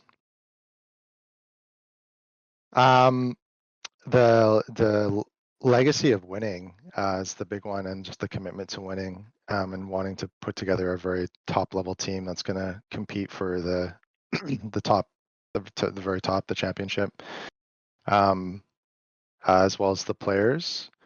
Right away, I knew that I wanted to get automatic into the team, and there was a real interest from the organization to do that as well. And I just knew that there was a commitment to winning just from that move alone. So I was happy to kind of commit and go forward. That's the biggest thing. I just want to be able to work with a team where I have the support and commitment from the org to sort of do what I think needs to be done in order to put together a winning roster. So first of all, now I know that I've been pronouncing David's last name wrong. Same. So apparently the S is silent. Good to know. I kind of wish it was silent in Mike's name as well, but no, it's Mike's. Mike's HD, not Mike HD. Damn, dude. Yeah, exactly. I mean, the guy's a step ahead. But okay, so all I want to say about this is, you know, when I hear that someone's from like a sports psychology background, it tends to imply that maybe they're not endemic to esports or gaming, and they're more of an outside figure that comes in, you know, for whatever reason. But I mean, it's pretty clear to see that, you know, David has been involved pretty deeply for quite some time. So this is not someone that is just brought in from the outside, so to speak. And I know all about having to stop gaming because of my studies. That's why I became a caster, actually, while I was at uni. So yeah, interesting a little bit to hear about some of his background and the legacy of winning. I kind of like the way he put that. It's nice. I like it too, actually, because first off, I already like him more because he started gaming at Quake 1 when I started gaming in Quake 2. So he's even more boomer than I am.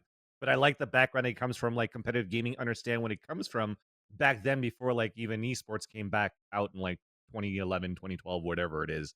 And the fact that he said that he wanted to choose automatic from the get-go, I get that because even before joining T1, he was already involved with Cloud9 when Tim was playing back there too in Counter-Strike. So I think they have that rapport. And it gives me maybe a feeling that they want to build, or he wants to build around Tim.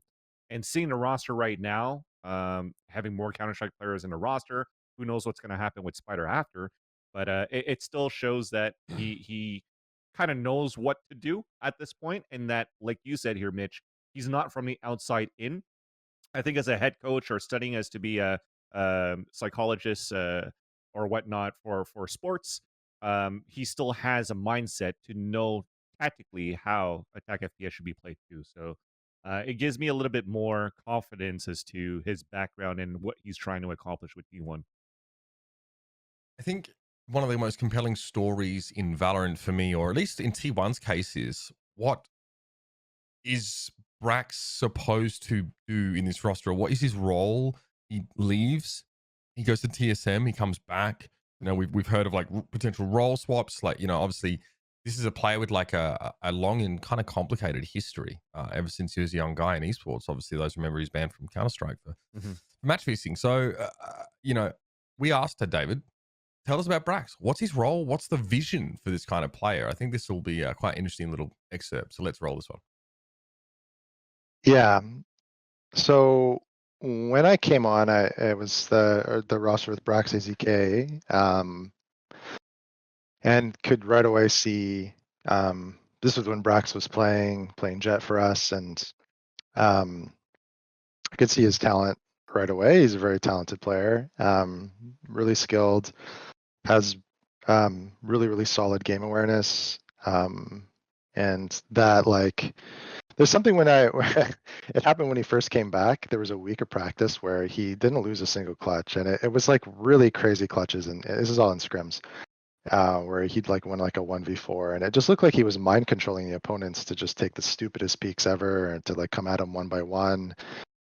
But I think he's just really calm, really patient, really smart about like how to like bait people into like taking fights that are actually advantageous for him, and he's just good in these kinds of like really difficult situations. And all I'd say is really talented, and I could see that also when I first came in. When I came in, the roster definitely had its like internal kind of dynamic issues. Like there were some struggles in terms of just coming together as a team, and Brax was definitely contributing to some of the problem there.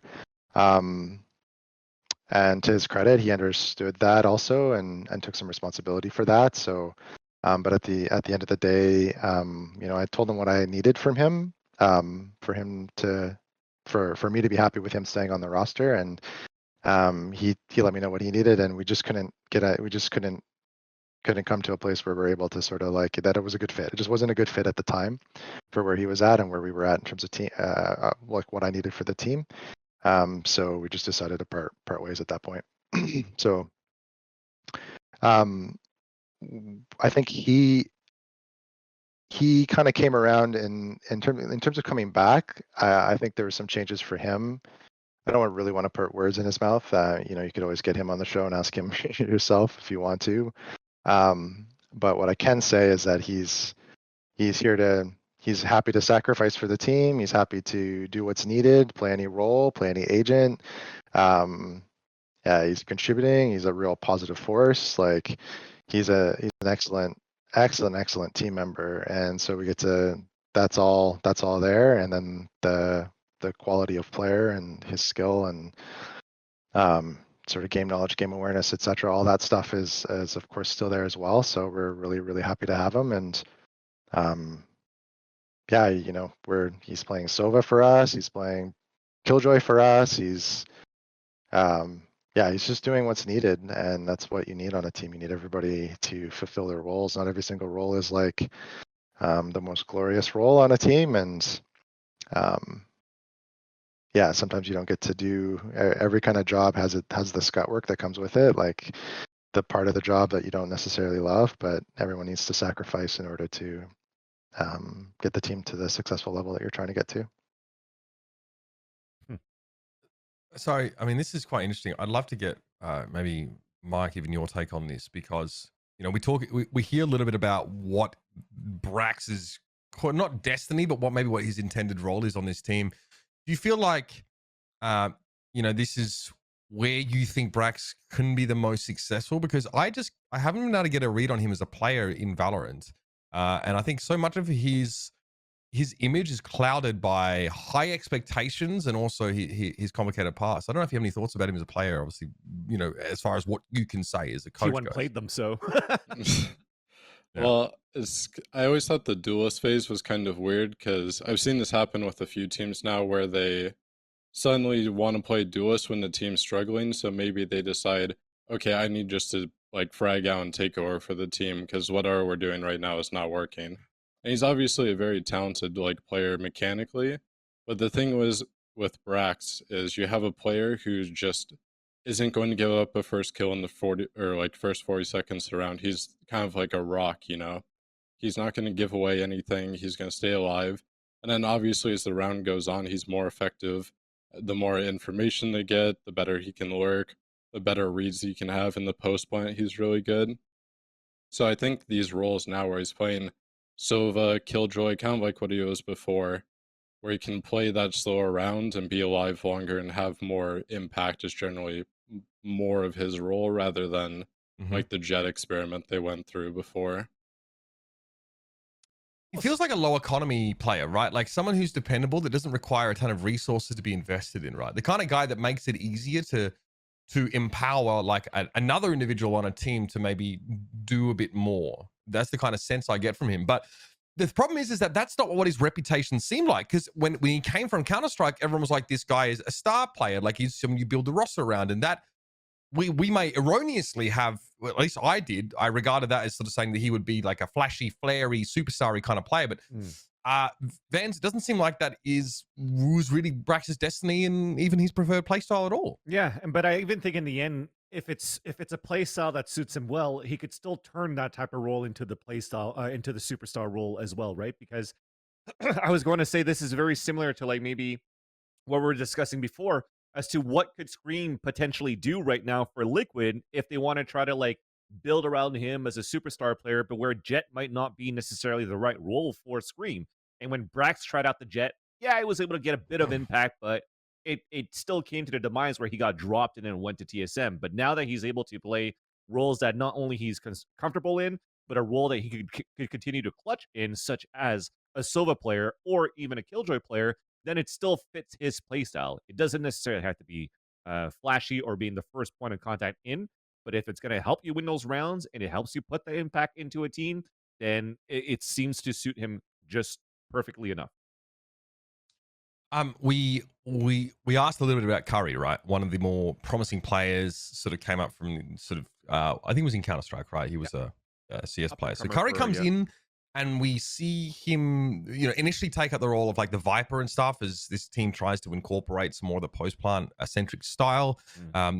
Characterized by him sitting in spawn 7 rounds in a row on Icebox in their debut match with him, which people still do. I mean, people on the attacking side, they're sitting spawn to stop the rotate, which is fine. But yeah, we heard a little bit from David about what their plan is now, especially with Curry moving to more of an IGL role. So that's what he had to say. Sure. I think it was sort of like it was a question mark for everybody, whether Curry would step into the role in a way that was good for the team or not. We needed somebody to. I mean, we tried to look for IGLs when we were finding a replacement, and that was just really challenging. There was a couple of people that we came close to grabbing, but just didn't work out in the end. And so always the backup plan was Curry stepping in. And it wasn't Curry's first choice. And I knew it was a good backup plan sounds like it's like a kind of a criticism of Curry. It really isn't at all. I felt comfortable with it because I felt comfortable with this approach, like not knowing who's going to step in as IGL, and knowing that, okay, well, if we need to, Curry can step in, and I have a ton of confidence in him. Like when I first picked him up as a player, nobody else in T1 really knew who he was, and I was really excited about him coming to try out, and he instantly impressed. He's just a really, really talented player. He's an incredibly intelligent person. I mean, he was carrying course load while competing with us for the first half of the year and getting straight A's while also like just developing so quickly as a player in VALORANT. So I have total faith in him. Incredibly smart player. And he learns really quickly, and he's got a very, very, very strong work ethic.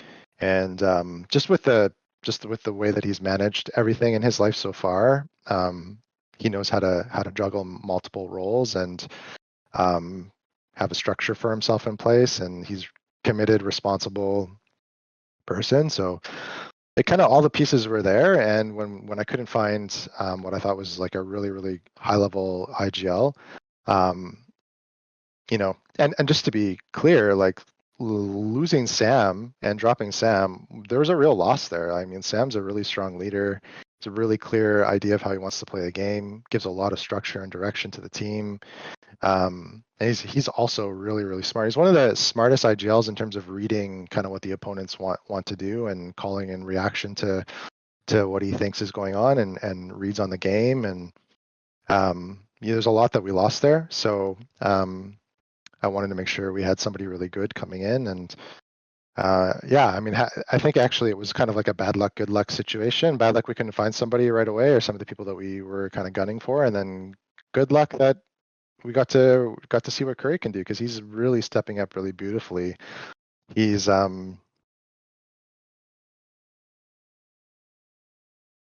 just learning so fast. My expectation was that the calling would just be like at like a somewhat basic level, just because he's new and he's learning, and I was hoping that would be just kind of like that would be enough to carry us. We have a lot of experience in the roster, lots of talented players. We just need to get into like a decent position into rounds, and we can sort of everyone can mid round call, and we'll just find a way to win rounds that way.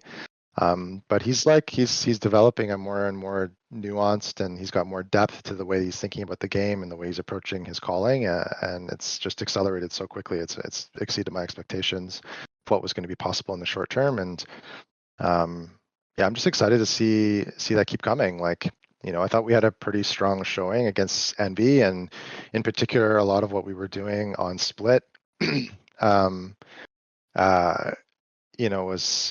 just the result of 3-4 weeks of practice, and Curry just getting more and more comfortable. And Split was one of his, he just felt really confident there, and it really showed. So yeah, I just think we'll just see more, but I expect sort of bigger and better things from him as he kind of continues to get comfortable.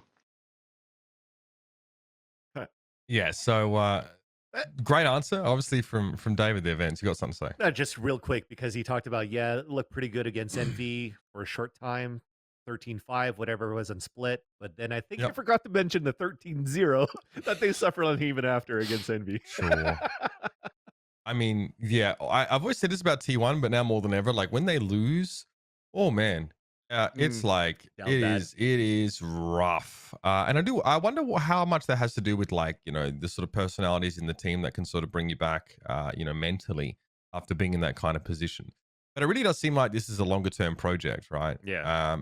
And I like that David's pretty transparent about the kind of loss that they suffer losing days on his team. It seems like, like he's been complimented for being extremely good IG, very smart player, but it looks like some of his ideas outside of just reading the opponents were just not compatible with either the rest of the team or so the vision that David had for this team. So this T1 project is a really fascinating example, I think, of trying to develop people into roles outside of just finding people, for in the right spot. And it's, look, I mean, Curry's going to be on quite a steep learning curve by the sounds. Yeah, I don't know. I'd be interested to see if they how much they can squeeze out of this guy. And considering that they said he has a lot on his plate right now, so we'll see. One thing I was going to say as well, on like the personality side of it, they do seem kind of like a quiet team overall, because if you think of Rax, Ska, and Tim, they're all kind of like soft-spoken, not very talkative guys. So it feels like that could be an issue for them, like down the road. I don't know much about Don, or like if he's going to be in the roster long term. Curry seems like he has a lot of energy, so it will be interesting to see if he can kind of develop as that fundamental leader that can pull them like back in the series, because it did feel like after Bind, it was just like a drop off in energy from them compared to that second map. Because on the second map, obviously Crashy's got that 1v3 at the end, and it felt like we kind of put a nail in the coffin in terms of energy overall. He mentioned about some of the stuff that Curry was doing on Split and why they were so successful. Mike, so obviously, can you talk to us a little bit about being on your side of the fence for that first map, and sort of some of the things that you noticed that were working really well for T1, obviously outside of your team strategy, but I'd love to get some general impressions from you presiding over that match.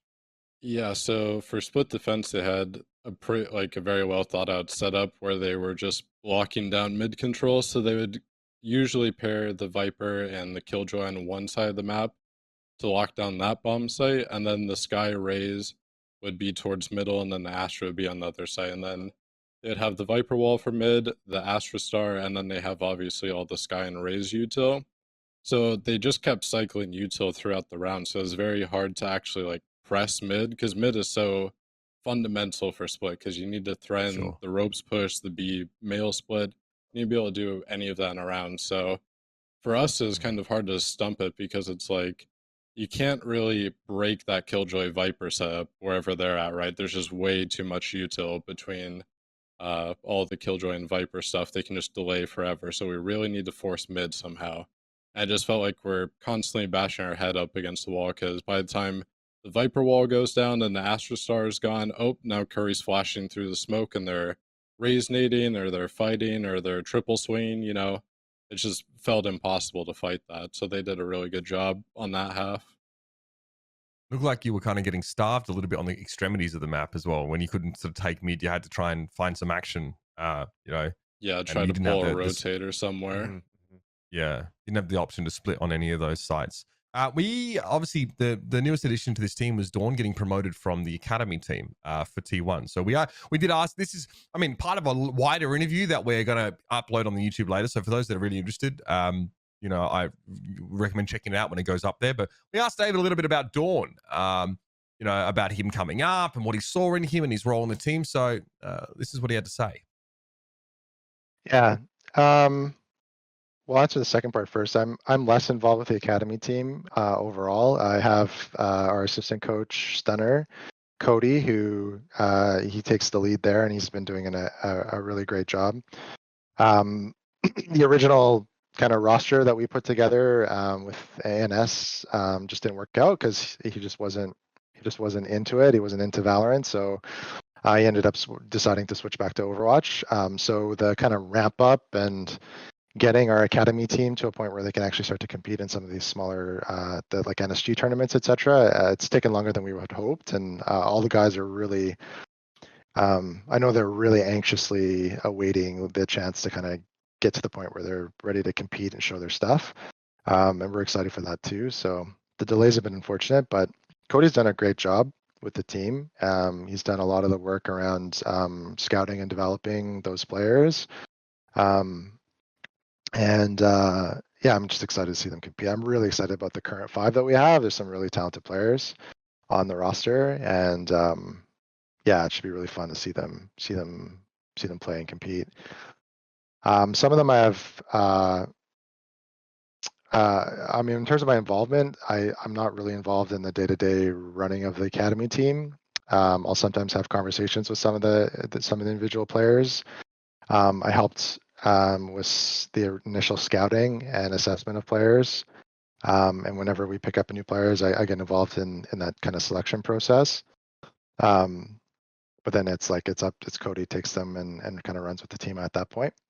Cody and I work together. We're talking every single day, and he helps a lot with the main team as well. So we just do our best to make sure we're on the same page strategically for how we're trying to approach the game, so that both the academy team and the main team are actually approaching. They don't need to play exactly the same way, but at least the way we're thinking about the games, the way we kind of prioritize at a kind of higher level is consistent across the two teams. And that's been important in terms of just being able to the potential of being able to bring players up as we need to, which is what's happened recently.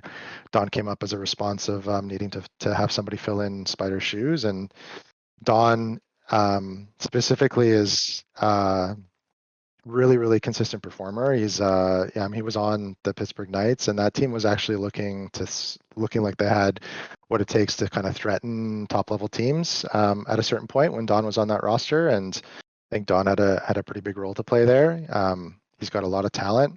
I remember when Brax came in, one of the things Brax said right away was like, holy shit, who is this guy? Like, I don't even know who he is, but he's really good. He's just good, and he's got good skills, got good mechanics, good game awareness, grinds the game hard.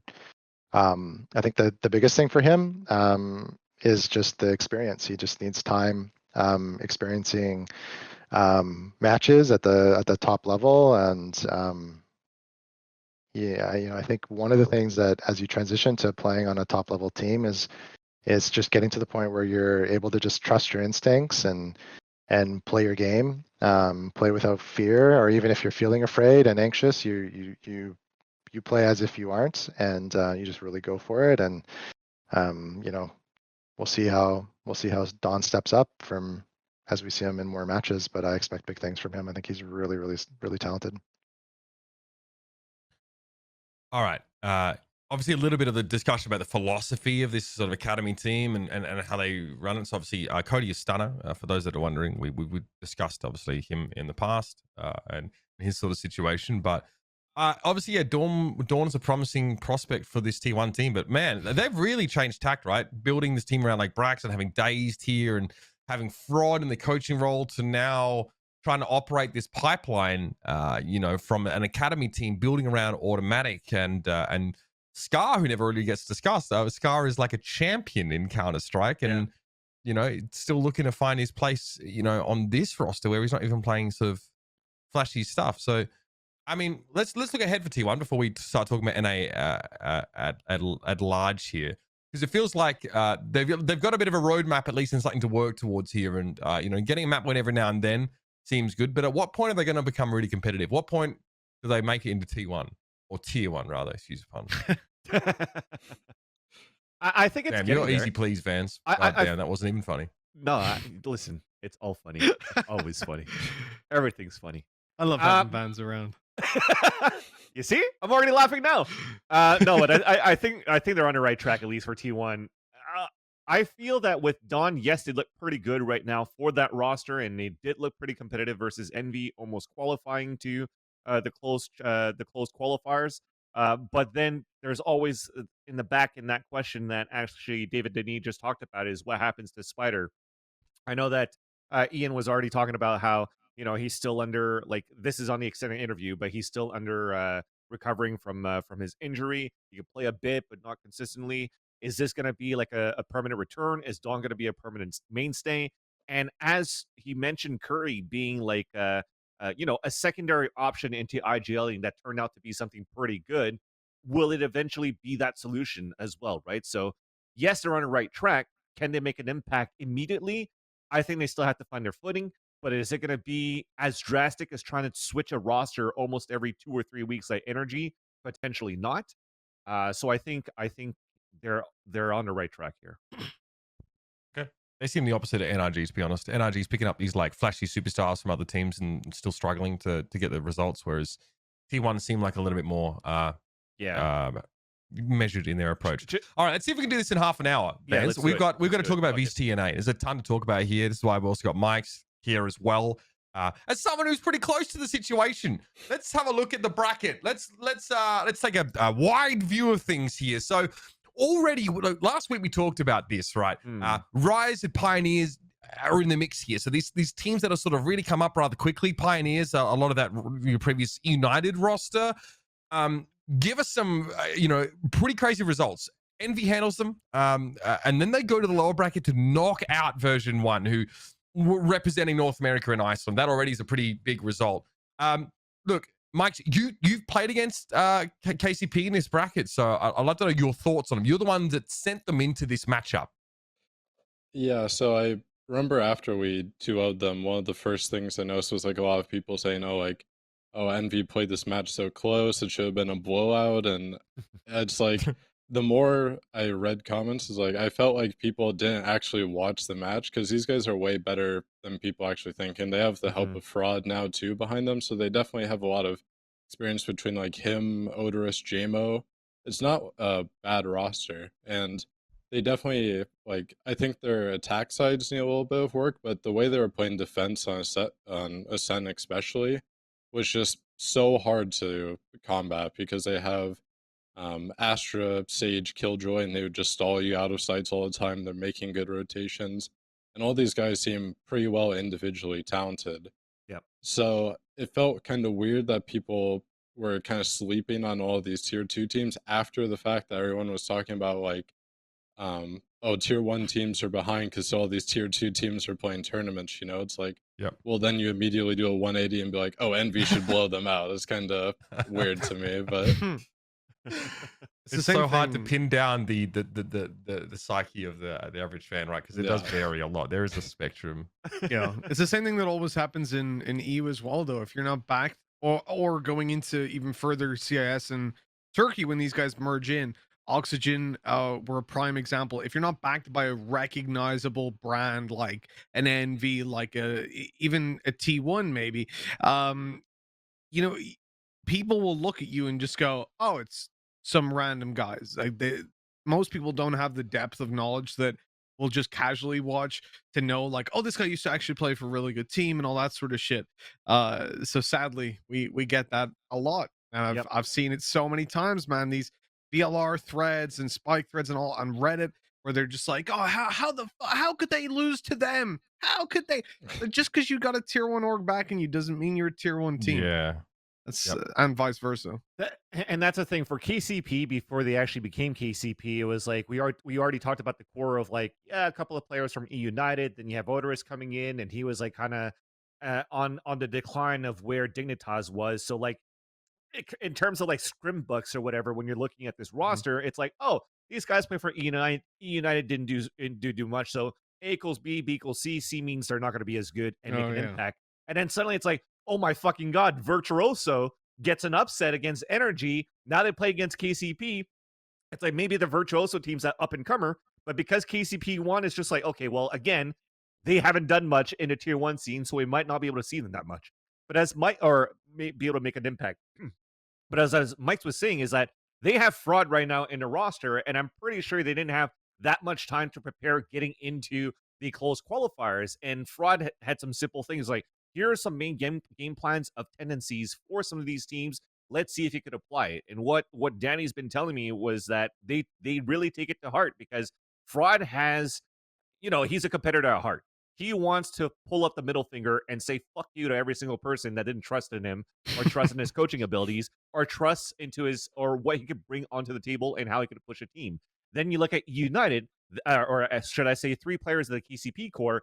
When they got dropped by E United, they're like, well, fuck, we're hungrier than ever to prove to a point that, we shouldn't be some players that are left on the side, and we could actually make an impact. So just on that high ride, I think they were able to have some great results. But I think where we want to focus more as well is to, how did version 1 actually get dropped off that early, right? And I think for version 1 is, I don't want to discredit Thief, because I think Thief has always been a very good Cypher player already. I think even before he joined LG, he was already trialing out as a Cypher player, and I would like to even think it was for Immortals.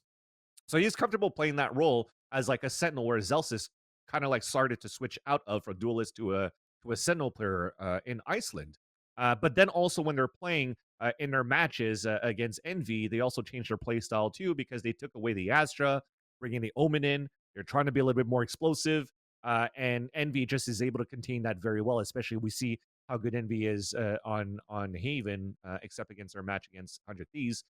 It's still a very hard matchup to do, and something for their in-game leader to call for Vanity to help out to get these upsets, like they kind of did when they had the Cinderella run with Jammies also as a replacement, right? So a little bit unfortunate for version 1. I just want to see them come back here for challengers too. So we talked about the most ethical team in the VCT challenges, but let's talk about the most successful ones. First of all, it is 100 Thieves that advance in that first upper semi-final game against Envy. This is a 2-map affair. Envy look like they definitely struggling a little bit. Arsenal has a great series, unsurprisingly, but I think it's actually Steel that gets a lot of the hype from this series. So again, I'd love to get your weigh in on this series here, Mike, because it's a tough one for Envy, especially that second map. Yeah, I mean, Steel and Ethan and Hiko as well were just really popping off in that series, and it wasn't like the Suna show, as some people like to think it is. This round was pretty incredible too, because we Killjoy ulted short, and Steel just stuck it in long, and then lived, and then killed 2 people on site, because we didn't know if he was detained in spawn or not, because we had no info on long. But it felt like that series as well, like obviously there was the diffuse round everyone memes on and thinks that is what lost us the game, which in reality it wasn't. They just played like a really fleshed out game plan. I think we kind of maybe tried to counter what they do a little bit too hard, and maybe should have stuck to our own game plan a bit. I mean, Hiko was immense in the clutch. He won like at least 3 or 4 1v2s from what I can remember. So just rounds like that they're edging out, and it wasn't, like I said, it wasn't like a Suna 48 bomb that won them that series. They were all playing individually well.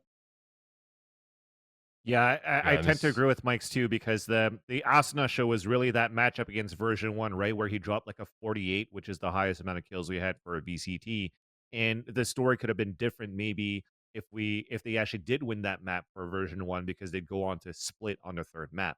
But then when you go into this day, when they're playing against Envy, it was really just about a whole team effort that you had for 100 Thieves, and it was like, it wasn't about the Zoomers going into kill and the Zoomer just being Asuna right now, but you look at Steel and Ethan are able to get those dual entries or the clutch kills to allow Hiko to get those actual clutches on those. I think it was like a 2v1 that was playing like super smart down towards long C, throwing those shot darts, running the clock down. Like they were just on a different level, and they looked at a level where 100 Thieves actually looks pretty good. And again, I don't think it's at the point where 100 Thieves were always that bad anyways. I think people are harping 100 Thieves a lot because of the roster that you have, because of the tenor that you have 100 Thieves, and where they come from and the pedigree that they had in CSGO. But mirroring into Valorant, you would expect for them to be number one because of that, but it's a whole different game at that point. And they're still like trying to adapt. And not only adapt is when they're losing the games, they're also losing the games to like the Sentinels and to the Envy by like a round or two. So it's not like terrible games that they're playing. They're still very close games. Now, obviously, this particular series is not necessarily one where Arsenal is taking over the game, like you guys are pointing out, but he definitely had some highlights over the course of 100 Thieves' matches here. That Sentinels matchup here, this, obviously Arsenal is able to put on quite a show on occasion. This is, where is it? This is the lower bracket final, right? Yeah. Yeah, he drops, I think for the series, he drops 44. So his stats, I think, across this VCT are quite impressive. So, that in some maps, it's not about him for sure. But you can't argue that he's a huge part of the success of 100 Thieves here. Yeah, and at least now that it seems like they have like two different modes they can go in, where some teams they can just send Austin in and he'll just dominate the other team depending on what level they're on, and that'll make it easy for them. Or in some of these larger game matchups, they can all be on an equal footing. The thing that I'm kind of interested to see is obviously they kind of sat out the Astra meta before for Iceland. I'm wondering what their plan is going to be with this new like initiator meta, like if they're going to be playing more Sky like Ethan plays on Haven. Are they going to play KO, or are they going to try to sit it out again if people do not like want to swap to those roles? Yeah, we have to keep an eye on sort of just how fleshed out their, I guess their strategy is for, like we talked about it. If we get best of fives and this team gets forced into a position they have to play split or something similar and deal with, maybe what the kind of T1 style on that map with the Astra could be a different story. Now, Envy in the lower bracket, obviously after the 100 Thieves match, you go up against Gen G, who get a map against Sentinels at the start. I think in the quarterfinals here. So there's no doubt that obviously with the more recent addition of Nature, that this team is looking pretty strong. But look, this is an outsider's perspective for sure. Yeah, feels like you guys were pretty comfortable in this series. Yeah, so obviously, like, I think people are gonna underrate them coming out of this event because they didn't qualify, but they went through the lower bracket so quick. But versus Sentinels, I thought they had a pretty good chance to win that series because it came down to third map, and it's still pretty close, even though Mikhail was having a rough series. I think he finished like 1-16. It seems like they are having an issue with individual performance right now, or something's off, because there's certain maps where GMD is just kind of lackluster, or Mikhail's not having the same performance as others. I'm not sure if that's like certain opponents they have an issue with, or if it's the role swapping. Because one thing that I think is kind of hard in Valorant is like if you're GMD and you go from Omen to Raze to whatever from each map, that's kind of hard to adjust your mindset from, okay, I need to be like a hard entry on Bind, and then we play Haven next time lurking now. I feel like those are very hard modes to switch between, especially I think when we're a team that we can kind of read and feel that stuff out pretty well from VODs. So I was kind of curious about this map, because correct me if I'm wrong, but it was Bind that Gen G beat Sentinels on, right? And it was a super close series. Well, what the fuck happened? Was this like heavy anti-strat, or was this another kind of like they just weren't showing up? So I'm not sure. Sentinels, I think, are still experimenting on Bind, because that matchup was when Tens was on Yoru still, which was kind of out of control, I think. But they brought him back onto the arena for now. But versus us, like I watched all their VODs, especially the one versus Sentinels, and I felt like we could have a pretty good read. Especially when we started on the defensive side, we could really manipulate and shovel them into certain lanes to take fights. So it's just general kind of like anti-strain. I think the veto went really well for us as two. We go Haven, Bind, and then I think it was Icebox for third map. So it felt like as soon as we got the veto done, even though we lost that series to 100 Thieves, we felt like we were in a pretty good position to take them on. Mm-hmm. And even me, I've always said like for the longest time for Envy is like they already have really on paper what looked pretty good in terms of the fragging department and even strat wise with FNS calling for the team. And what was a little bit like a gap in the strategy was the fact that you never really had Mummy being comfortable in what he really wanted to do with the operator, right? He just wants to jet op. But at the same time, he kind of couldn't because he had to do, Astra opping on certain map, Omen opping on others so that he could switch around with Caboose. And I felt that it was that little hump that didn't allow Envy to really get to where they want to be. But is that where you kind of saw Envy as well when you were coming back to help out the team here, Mikes? I mean, like, I think role issues are one of the biggest fundamental issues for a lot of teams right now. Like, you look at TSM, maybe even NRG to an extent, and then like when Envy had a good boost, it's just really hard when these metas come around because you do have to be extremely flexible, or you Mm-hmm. because not every org is just going to be like, well, if you guys don't want to play these like really overpowered agents, you guys can just like kind of try what you were doing and not succeed. Not many orgs are going to let you get by with that. So I think the having Marv come in and pick up the controller role works out really well because he can play any controller, and then that leaves us with Mummy. And Mummy's great because he's down to play like any agent or like try to play or fit in any way that we need him to. So it may not always be Jet either because he's Mhm. always down to try out other stuff and experiment. So that makes it easy for us because now you free up a guy who's extremely flexible, and if meta changes, then you can experiment with him swapping around as well. So you see that, Mitch, man? We do have players in North America that are playing duelist to controller, not just a duelist to another duelist to whatever with Gen G, right? With GMD. So I don't we got believe it. players switching all over the place for Envy as well, man. Fuck the right off. Listen, if Mitch didn't see it, it didn't happen, fans. I don't know what to tell you, man. Now, Envy Envy dodges Exed in this tournament. You guys don't end up playing each other at all, but Exed give us a pretty remarkable performance in the upper semis against Sentinels, right?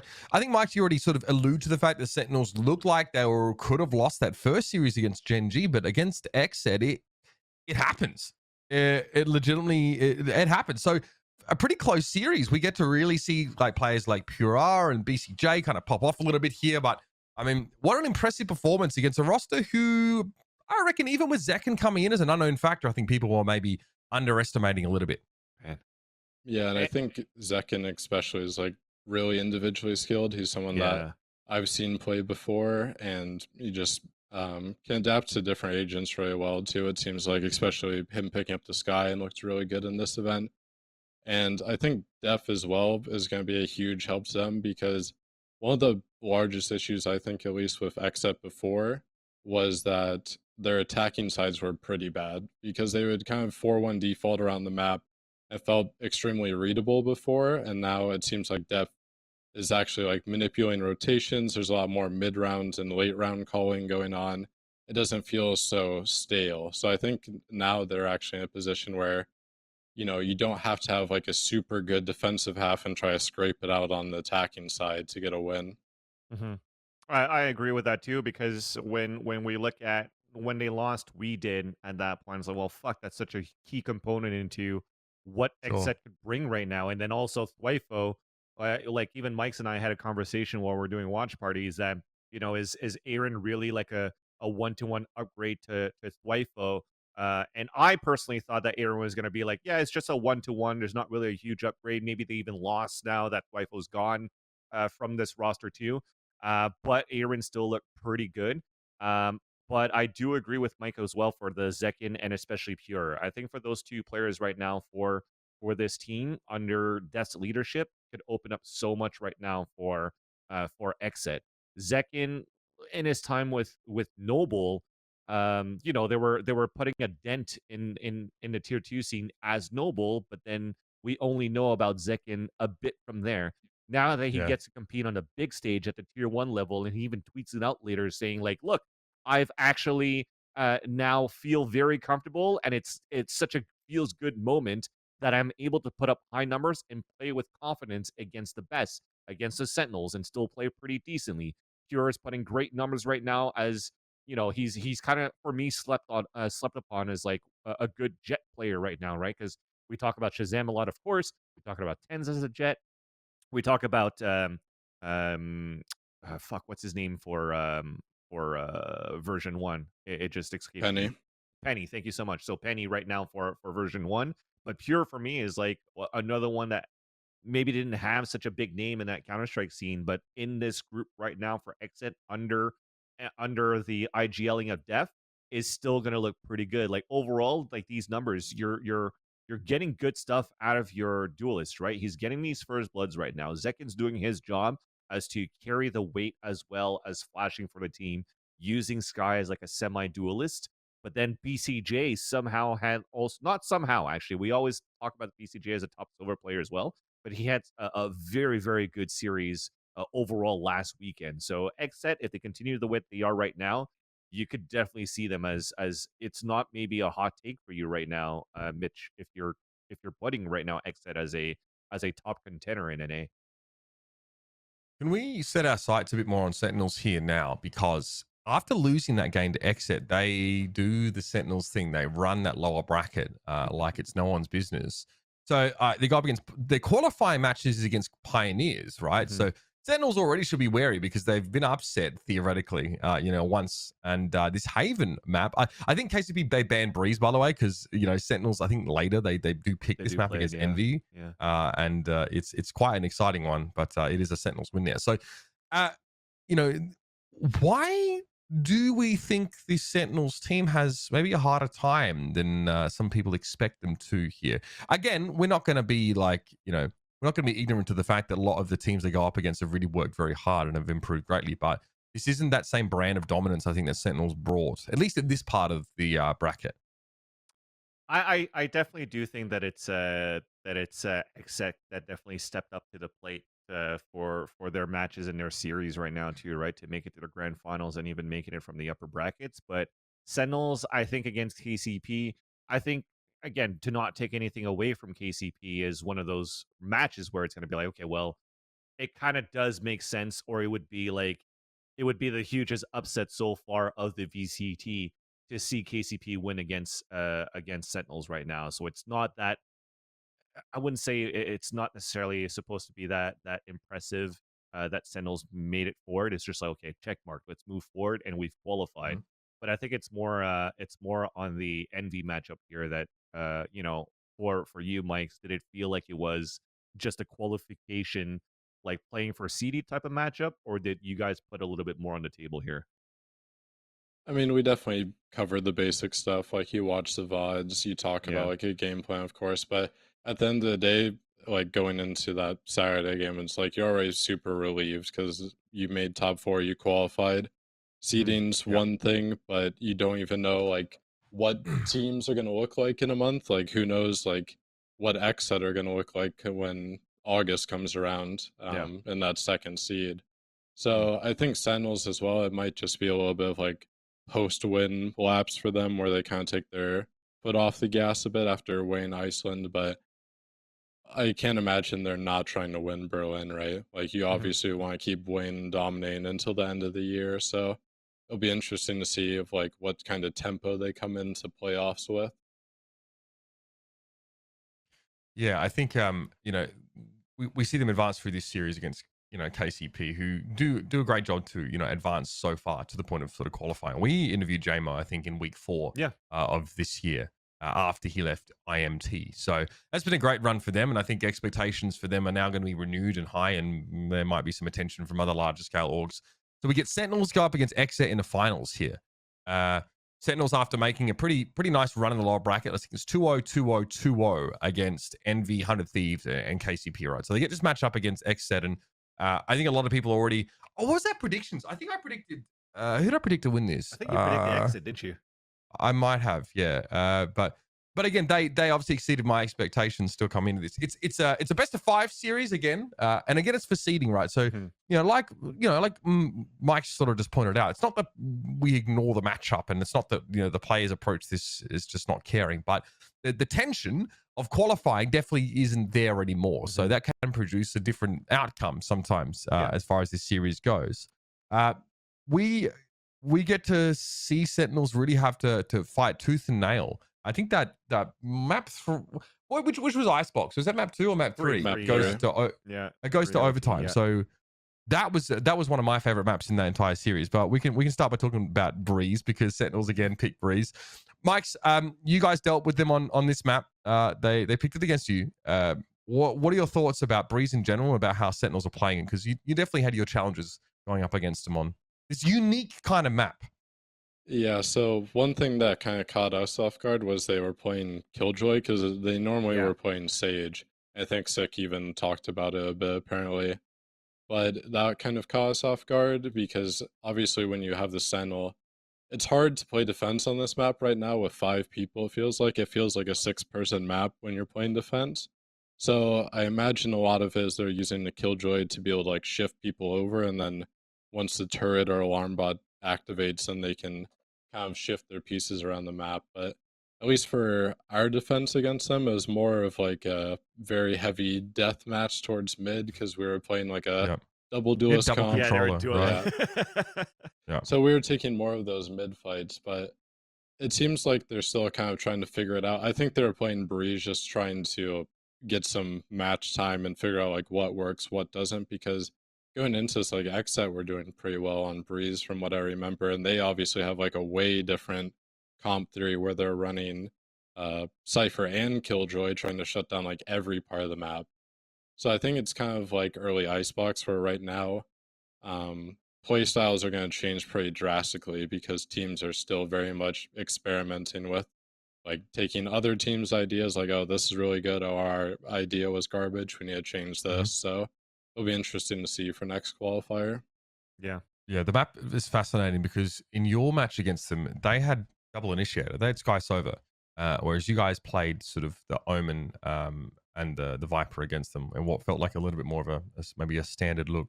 What are your thoughts on the best way to play the map? Because mid is so open, so hard to smoke out. I can maybe see why teams are trying to go sort of info heavy with Sky and Sova. How is your feeling about Breeze and the best way to play it evolving, I guess? So right now, I think like the really important parts, like from a defensive standpoint, is halls control, elbow info, mid info, and then how you're going to shift people around the map. Because I see a lot of teams that just give up halls, and then you watch teams lurk up on the attack, and they can split the A site. Yeah, they can split the A site super easily. And it's really hard to defend against A splits, whether it's through halls or mid doors. So I think, I think you're going to see teams shift more to maybe playing a Sentinel or just playing retake on one site, because it does feel like the sites are pretty easy to retake overall. Like you can push people back, people go play post plant from A main with Viper or whatever. So it'll be interesting from that aspect. Sky is obviously the big conversation everyone's trying to figure out, because on one hand, the flashes do give info because the map is so open. It's pretty easy to flash someone and get that ping. The only thing for me, though, is with the new changes to the flashes is, unless the flash is very close to them, they're not blinded for very long with the Sky flashes. So it's kind of like you have to be more precise with your util, like on either side, if you're actually going to be flashing people in. It's like you get info from guiding light. You know that someone was flashed, but on such a wide open mid, you don't know where the fuck they are, and or to what degree they're even flashed, right? So there's still a sense that you have to drive face into that angle with like, I noticed that Sentinels push 2 people up mid sometimes and just like had them double face and try and at least get a trade so they could, go through double door. It seems like because of those sight lines being so long and you can't really just blanket smoke it out. It seems like it's pretty volatile. Also, that like it looks like the attacking Viper wall though is set in stone, right? The one that goes straight down from elbow to cut off like the B side. I think it seems like that's how most teams are going for that right now. And it actually looks like a pretty effective wall, because if defenders try and push into elbow, you actually have like half of the Viper wall where you can put one player one player looks straight at the Viper ball so we can see both sides of it, and the other player like flashes through it or does something weird like that. So attackers have like a bunch of options against defenders who try and take space. So it's interesting to see how that plays out. Let's keep moving on though. I just want to talk about Breeze. I thought it was interesting. I predicted Envy to win, not Except, by the way. So I'm not going to take credit for for that prediction when it wasn't me. Yeah, I mean, I'm just sucking up to my boy Mike's here. Map 4.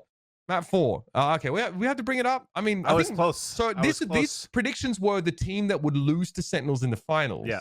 Right. Yeah. So technically, Mitch is more correct because. Do you remember Sentinels beats 100? Yeah. You remember the conversation we had though? I said it's on fucking video, right? So quit chatting shit about my predictions, Twitter. No, hold on. I said I'd love to pick Xset. I really would. I'd want to go with my boys, but my brain is telling me 100 Thieves. My heart is telling me Xset.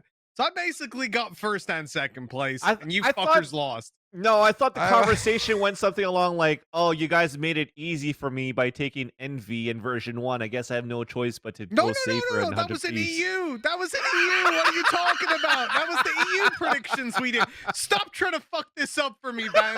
I said, here's the thing. No one's going to remember this. No one's going to remember this. Yeah. The only thing people are going to remember is that Mitch Man bad predictions. Yeah. I'm gonna get 10 in a row next week, and then one wrong, and people will be like, "Ha!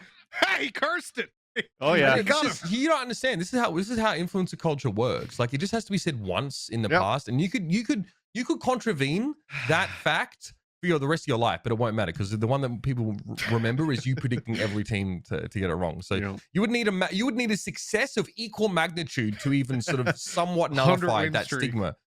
Exactly. All right. Ascent is map number 4 in this series. Before I think we kind of wrapped it up already, but second looks pretty good. Tens drops 30, big 30. He is, I mean, on the entry, pretty filthy on this particular map. It really feels like Sentinels get a lot of value out of 10s here, more than normal anyway. Yeah, no, it's Sentinels just looking actually pretty good on Ascent at this point. I think when we were looking at this series, and I think there was a map picked by Exit at this point, and I don't think Sentinels is a team that's that's looking as rough on a map like Ascent anymore. It's not like really up and down at this point. You got somebody that that's going to updraft like this on these final rounds to get these kills. And he even jumps for the last one in the front here. I think he right clicks Aaron for the last kill. So when they're running with that confidence, Tens doesn't really care anymore. And again, they wanted to close it quick at that point. I think too for this series, they didn't want to bring it to a fifth one. So when it's there, you go for it. But overall, again, I still have to think that Xset had a pretty good series overall. I think this was not, it didn't really feel like a seedings match in this series for these two teams. Except for maybe Breeze when we just talked about it, with Dapper playing a Killjoy instead of playing a Cypher, because this was like probably the first time that he's played Killjoy since the first time that they experiment Killjoy on Icebox when it first came out, like right after First Strike. So I think it's maybe because Sentinels wanted to, like Mike said, test things out and try to see what works well going into the regional finals and into Masters 3. But I think overall we continue to agree here that Sentinels is that unstoppable force here in North America. They definitely still have that role. Mike, thanks for joining us, man. Tell us what's coming up for yourself and for Envy. I think what you guys came up with the 3rd seed, at least from fourth. So you are in Challengers playoffs now going ahead. I think 3 teams go to Masters Berlin from Challengers playoffs. So what's ahead for yourself and the roster? No sleep. Yeah, no sleep probably. At least we have a month now to kind of figure out our game plan going forward. Watch all these like juicer qualifiers the next few weeks to see which of like the 1,000 top teams are going to go out. And get a good feel, I guess, because it's still pretty up in the air what this meta like is going to look like with KO introduced, because some teams are going like no duelist, some teams are still going double duelist, so that'll be something to think about over the next few weeks and get a game plan for. Yeah, I'm looking forward to it. Thanks for joining us on the show, man. And of course, Vans and Mitch, thank you boys for another great episode. It's been a pleasure. And I think we'll have plenty to talk about next week, because we're definitely looking towards our Challengers playoffs, and there's more qualifiers through Challengers. So thank you very much, Vans, Mitch, and Mike, for joining us here on the show today. Thank you very much in the chat for hanging out with us. It's been another great episode of Valoranting, and we'll see you back next week at 11 a.m. PT on the Tuesday. Stay tuned for more Valorant action. and have a good Going up. week.